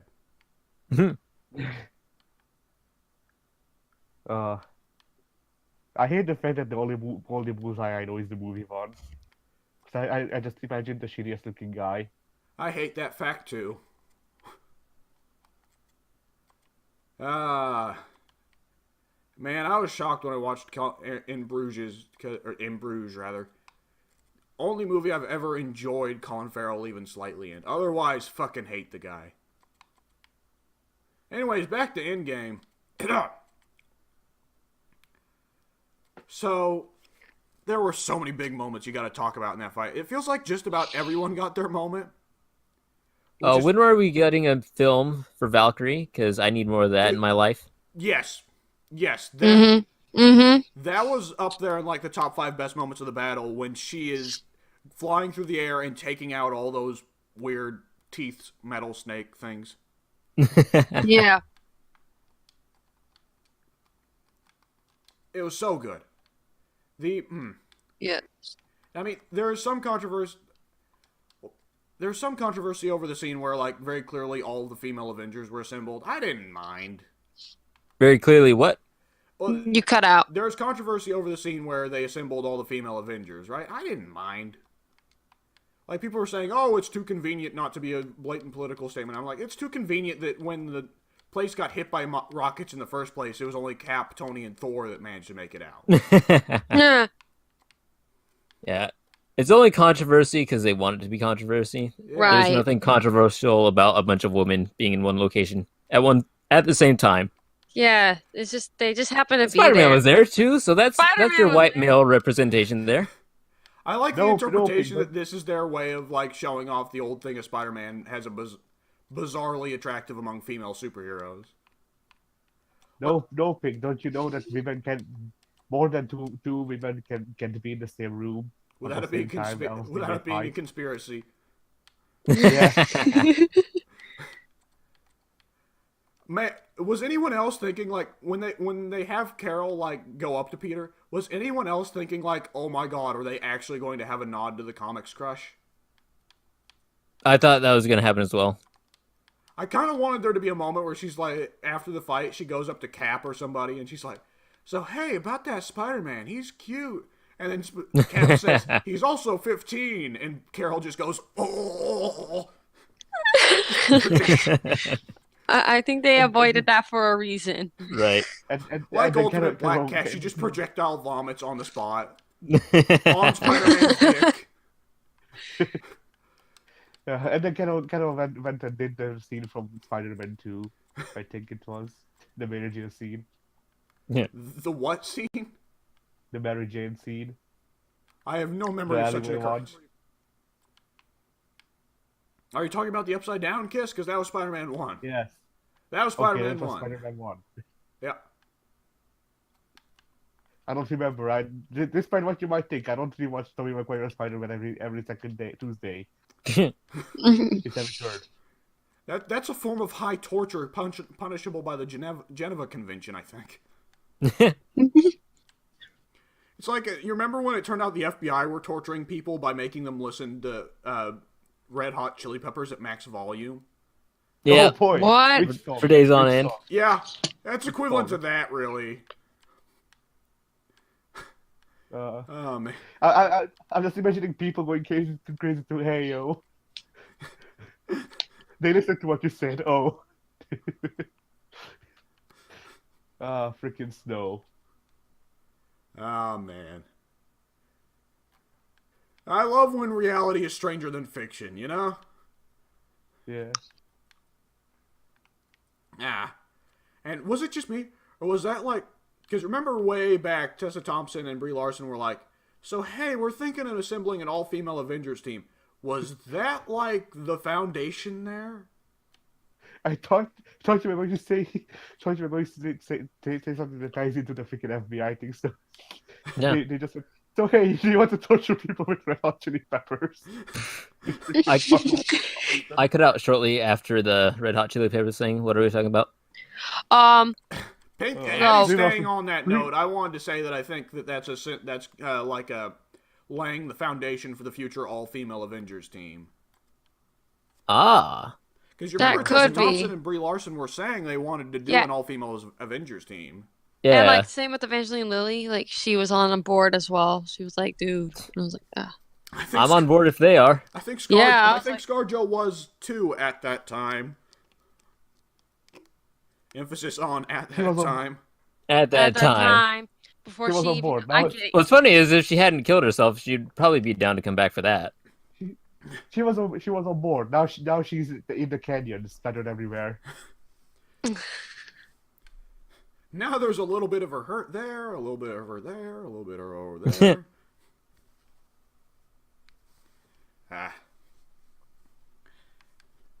And what was the other big, like, there was another big moment where they assembled all of a certain, oh man, I'm forgetting. By the way, can I say, my favorite thing is, if you pay attention during the shot where they assemble all the female heroes, Mantis is with them.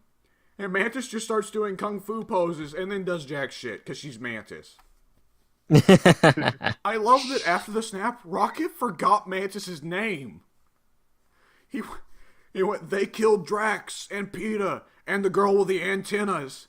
And I'm just Yeah, like, yep, yeah. that makes sense. Yeah. And like Guardians 2 happened back in 2014, Rocket's known her for 4 years. And he never learned her name in all that time. I love Rocket. What Agreed. good scenes does Rocket get? What does Rocket get? He gets called a Build-A-Bear. Oh, That's Tony's That's a reaction to shoot seeing Rocket. I am That's a disappointed shoot that shadow. disappointed that Rocket and Nebula went back out to space though, because I thought it would have been hilarious if Rocket had to stay on Earth, where everybody's like, "What the hell?" I wanted said to for a see long him. time, I want Rocket to live in the Avengers base, and there's just a cat bed, and that's where Rocket sleeps. but he has to pay off rent, so out comes the picture I always post. the office raccoon picture. Yeah. I like that even in the battle scene, they're still shitting on Star-Lord. Yeah. Because he goes up to Gamora and she just kicks him in the balls. Like, alright, welcome back, Star-Lord. It's kind of surprising. Past Gamora's gone. I mean, present Gamora, gone forever.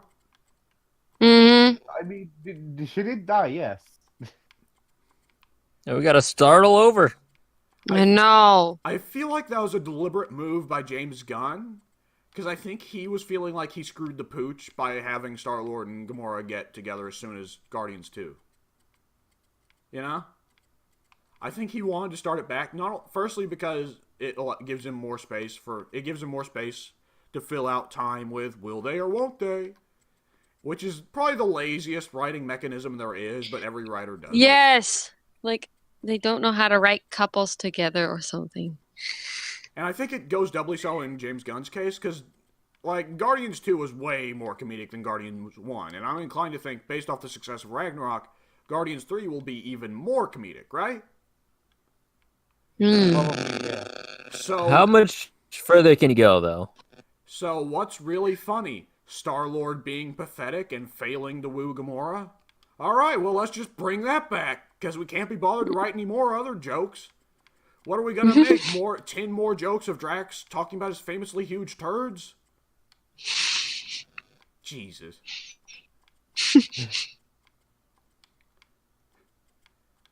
I remember... So, I mean...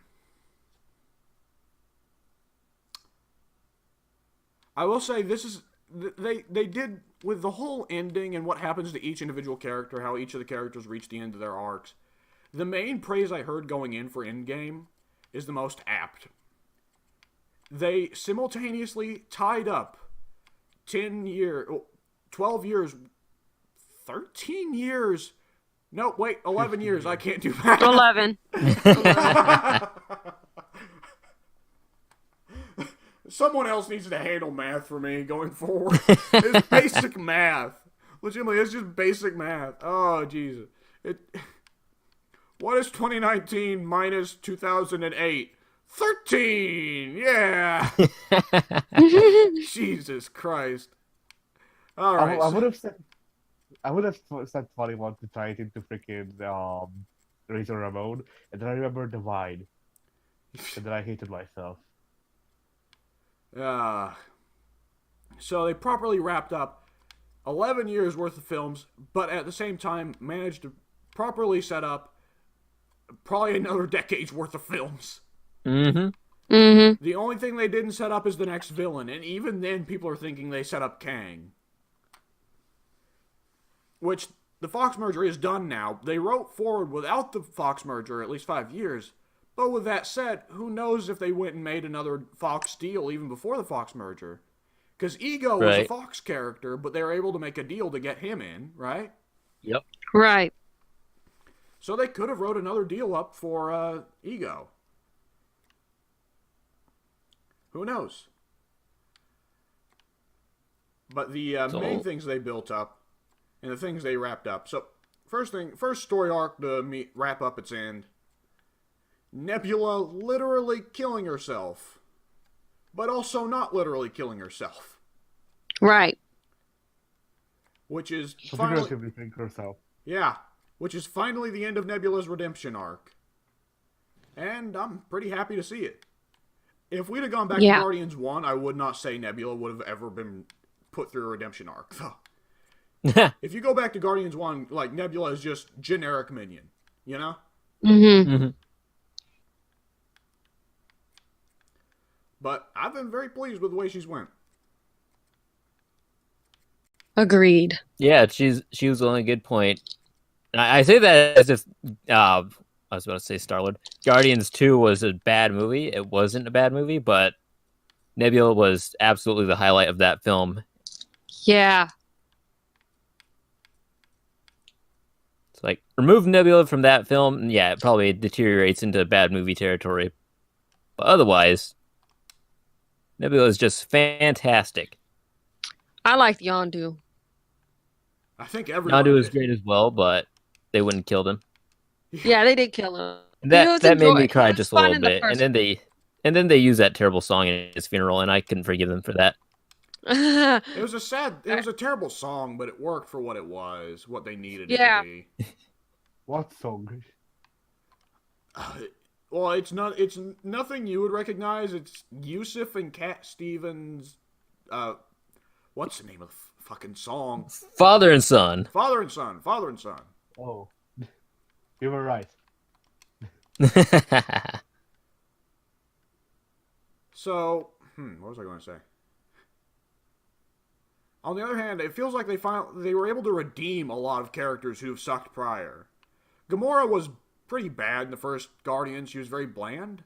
I think returning her to being a villain for a good while has helped her character quite a bit. And it helps remind us that she's not always been the perfect Guardian, you know? Mm-hmm. Like, the one, like, that's the problem she always had is, like, she's the Guardian with no noticeable flaws. So making her evil for a little bit again, like, helped to remind you, oh, right, she probably killed a shit ton of people for Thanos, didn't she?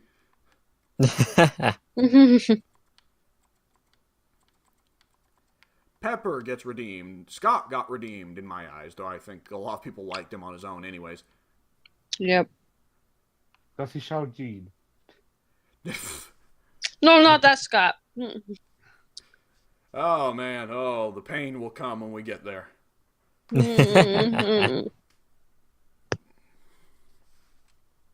And, alright. So, I didn't want Tony to be the one that beats Thanos. I'm comfortable with the way it happened. To me, there was no other way it could have happened. I That just was the wish- only acceptable solution. I wish there was, though. Does he play musical chairs with him for the fate of the universe? Yes. Good. So, actually what happens is Tony is able to build his own Infinity Gauntlet, steals the Infinity Stones, snaps, and it kills him. But it wipes out Thanos and all of his guys. Yep. And that's I see. Tony's big sacrifice of the movie, and still I'm kind of surprised that he died and Cap lived. I'm disappointed that he didn't die by Femtenos. I'm sorry? Isn't that how he died in one of the Infinity stories? Oh, female Thanos. listen. Yes, female Thanos. I forgot female Thanos was a thing. Well, what was her name? Wasn't it just something real dumb like Thanos? No, it was. Yeah. What was her name?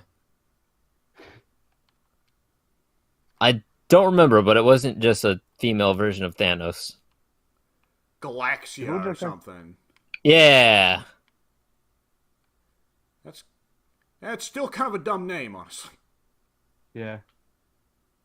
You know, a character is good when you can't even remember, like, half their name. Admittedly, she didn't exist as a character in herself. She existed pretty much as a display of egoism. True. She existed for Thanos to say to Death, I don't need you, girl. I can be my own independent man. And then it just shows how pathetic he is because he actually does need her. Yeah.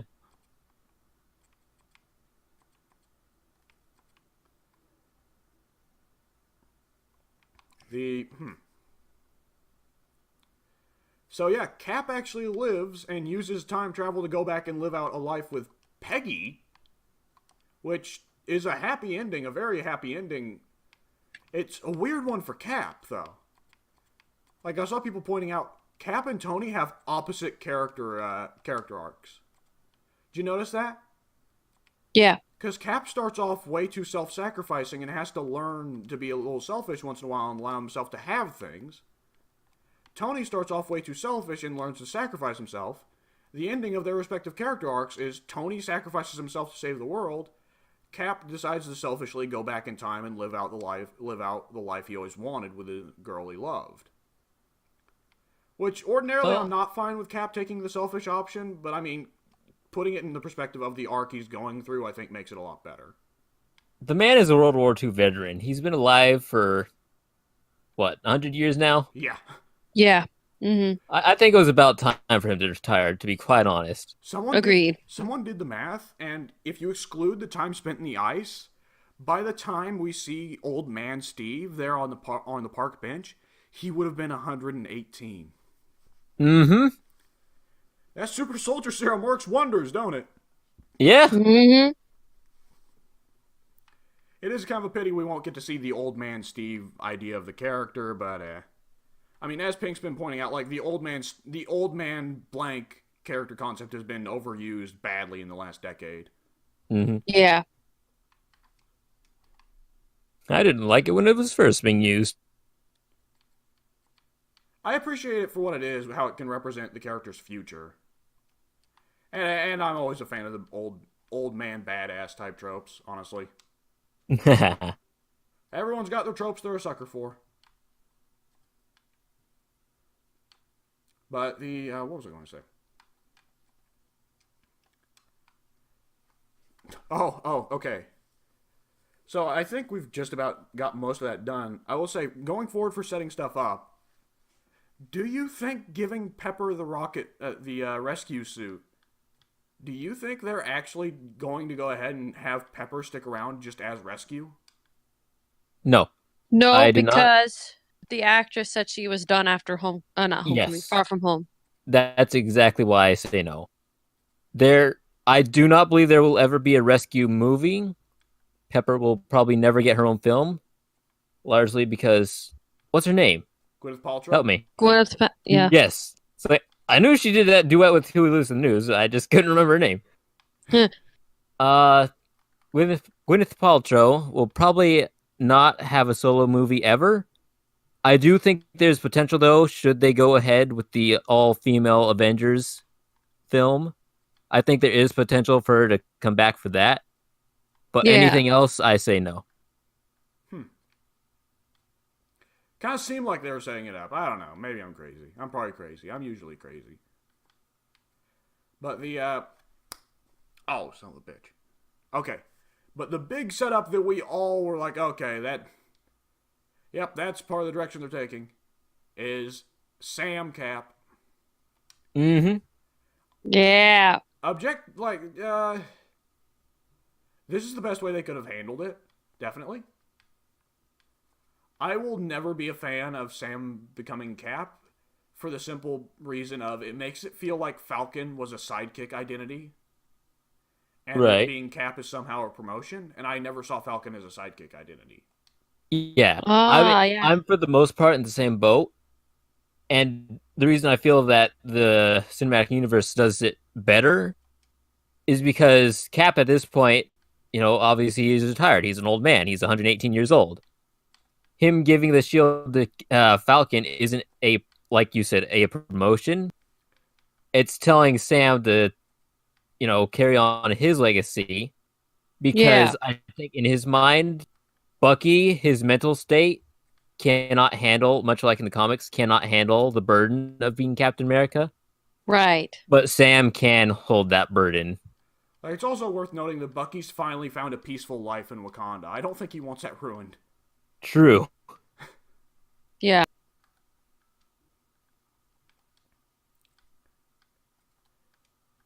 And what was the other big case? Obviously, Teen Cassie is a big setup for Young Avengers. And the Disney Plus Hawkeye show is apparently going to set up Kate. So, yeah, Young Avengers is coming down the pipe at some point. And Lord knows how they're going to handle some of those characters. Like, how's Hulkling going to exist? How are they going to handle what? How are they going to handle Hulkling?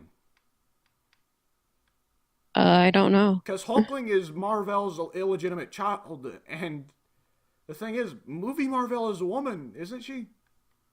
Yeah. Yeah. Is it not going to be a bit still, weird? They could still do it, because... They could, but it would be a little bit weird that Marvel had to run around 9 months pregnant with Hulkling and still not be aware of Hulkling's existence. Because Marvel's wasn't aware of Hulkling's existence prior to his death, if I remember correctly. It's gonna happen like shitting in the freaking Harry Potter universe. She just did a magic thing and it disappeared into another dimension. Eddie is getting quieter every time he contributes. Yeah. I'm having to move the mic around while also trying to be somewhat comfortable. Yeah. So I still don't see that it would be so hard to include Hulkling still as a son of Marvel and a Skrull. Because, well, one, we've already got Marvel and the Skrulls. Mm-hmm. And because this is the cinematic adaptations, it's like no character is really 100% adapted anyway. Right. Yeah, I guess. I cannot hear you guys. Hang on. Ah, shit. Well, here we go. Oh, no.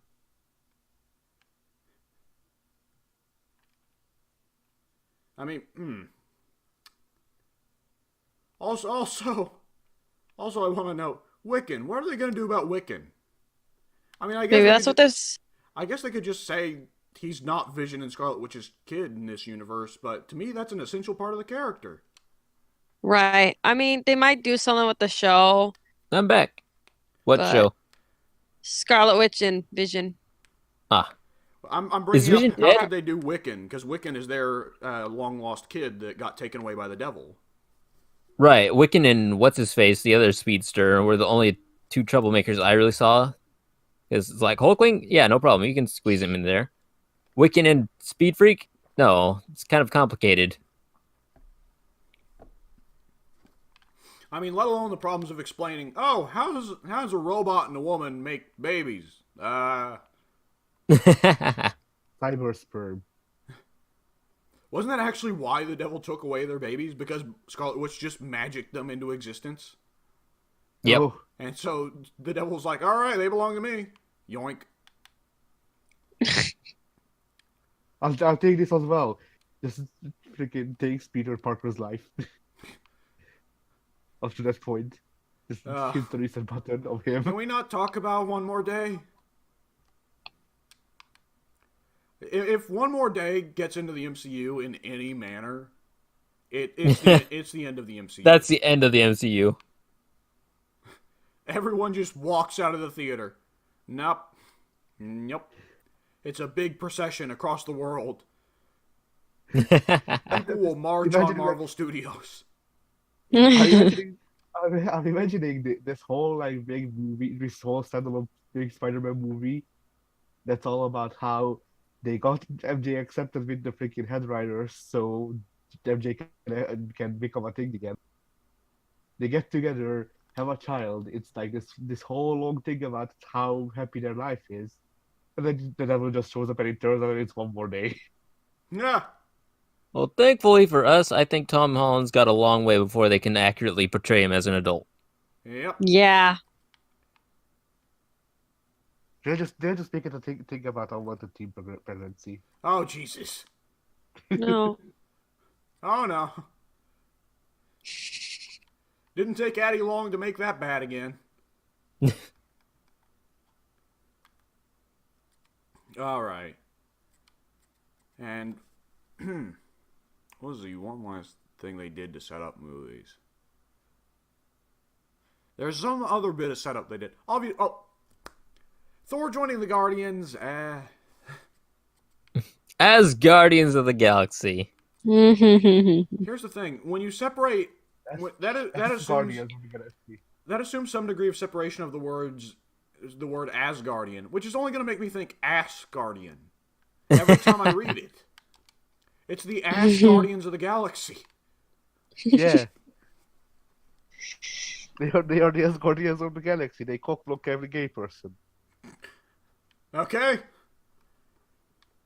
Sure. All right. Sure. I'll accept it. No strap-ons allowed either. And don't even think about spooning because Thor will spike your ass.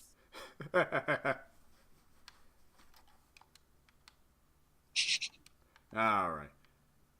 And the one last bit of setup they had for upcoming movies has completely slipped my mind. Oh, Jesus. I thought of it. Okay. Valkyrie, new queen of the Asgardians. Yeah. Are they going to do anything with that? Because now the Asgardians are on Earth, which means that Valkyrie and the Asgardians could show up in someone other than Thor's movie.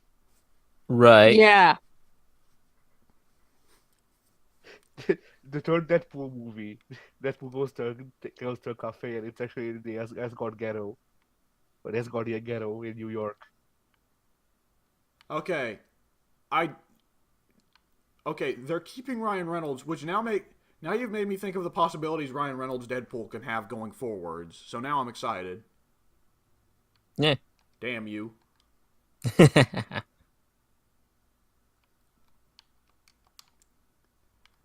But what was I going to say?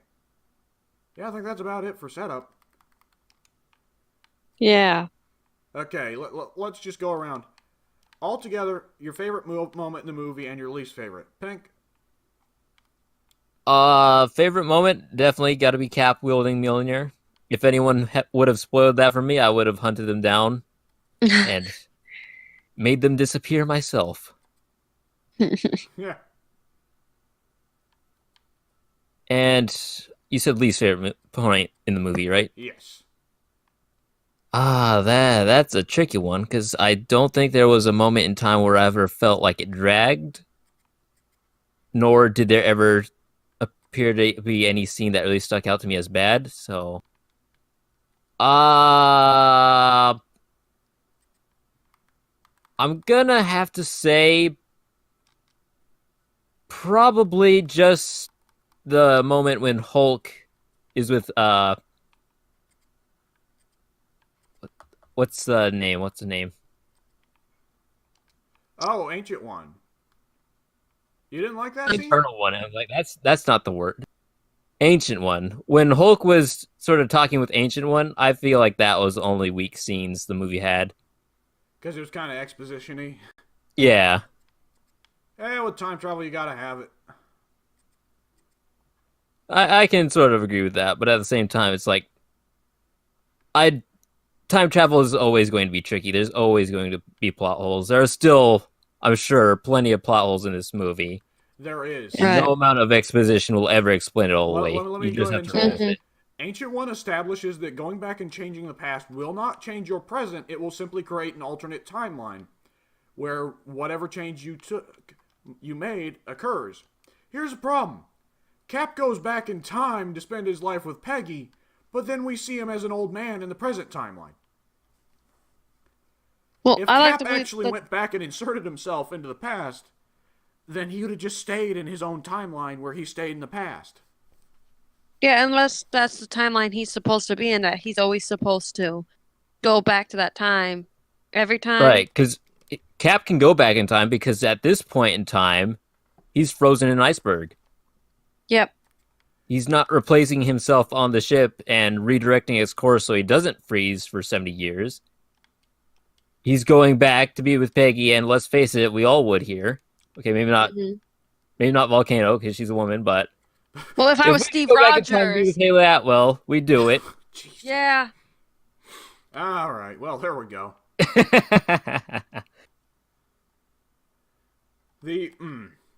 What was I going to say? Son of a bitch. That's my favorite phrase on this podcast. What was I going to say? Ooh. We're going to everyone's favorite and least favorite moments in the movie. Okay. I think I was going to try and dispute that time travel thing further. Because, like, it's not that...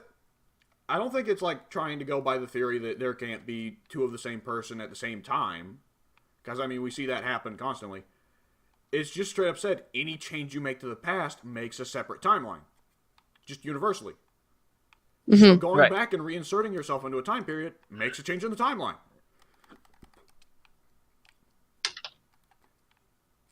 And I don't know. I'm willing to accept the answer some people have provided of simply Cap just goes back to the present timeline to give the shield to Sam and then heads back, you know? I could see that, but I just always assumed that, oh, he's just always meant to go back there. That's his future.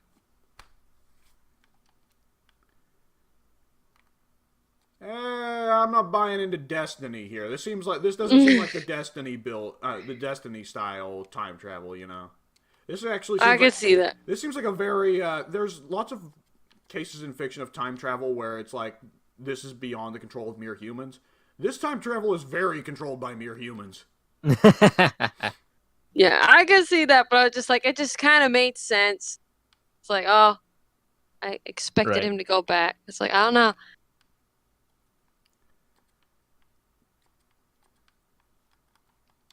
Plus, it's not like they would run into the trouble of Thanos because they've killed 2014 Thanos and not 2018 Thanos? Yeah, Yeah. That's one thing presented. They can't, when Cap tries to go through and fix all the timelines, he can't fix that. There was just a timeline where Thanos is dead and Gamora and Nebula just suddenly disappeared. And, like, that changes the timeline, because the Guardians probably wouldn't have assembled if Gamora wasn't there, right? How does Guardians 1 play out without Thanos? It It's probably just doesn't. Ronan. Shit. Oh no. Like I said, there are way too many plot holes in that film. And I don't think I've ever enjoyed a film with so many plot holes, so that Guardians speaks to 1 the or- heart of the MCU. Guardians 1 or Endgame? Endgame. I think Endgame's actually pretty good about not having plot holes for a time travel movie.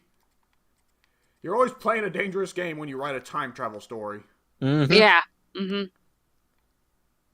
Like I'm probably the best thing they've done for themselves is having it where changing the past does not change the future, because that just solves a lot of the problems with time travel. You know.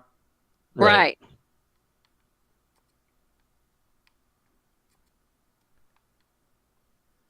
All right, Volk, your favorite moment in the movie and your least favorite. It's not fair because Pink kind of beat me to them all. Like those are kind of my answers. Oh, But I'm like, I also I gotta think because there was something that I really liked, and I'm like, nah, I gotta think about it. Well, I can change my answer to Santa Thor then. Oh, I really did like when the females team up. That was really cool. But one thing I really enjoyed, let me rethink it. It just slipped my mind. Oh my gosh.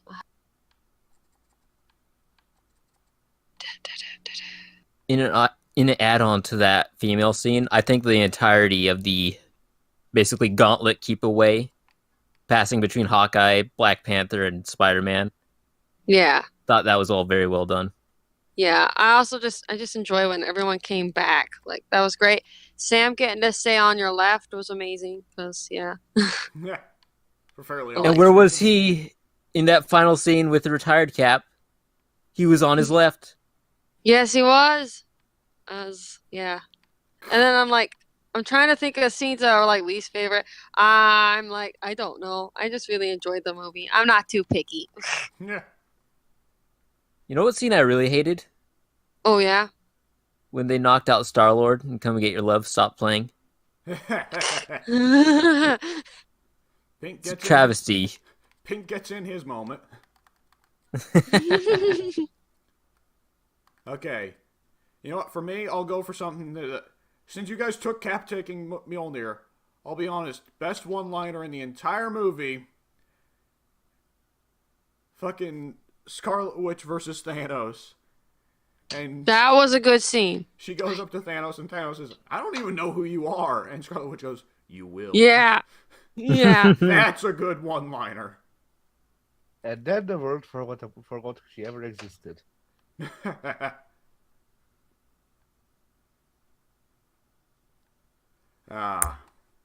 Worst moment for me, Fat Thor. Definitely Fat Thor.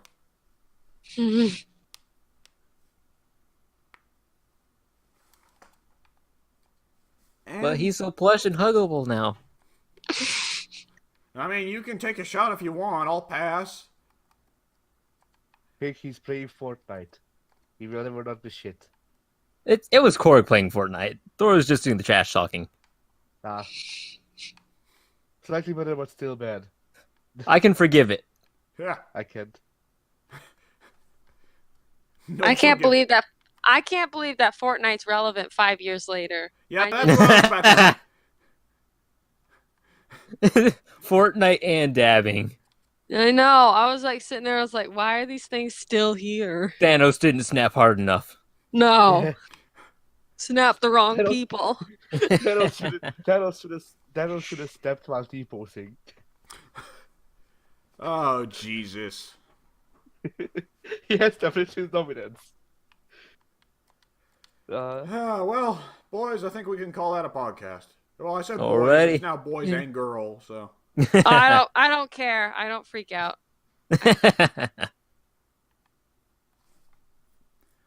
All right. Addie, say bye. I already did a text-to-speech, I'm pretty sure. But I got disconnected first. All right. You know what? I'll Your make text-to-speech said, "Hey." Yeah. Oh shit, I forgot. The second time. This is the second time I said hey instead of hi for the episode. Alex Jeanette said bye. Boy. Oh, yeah.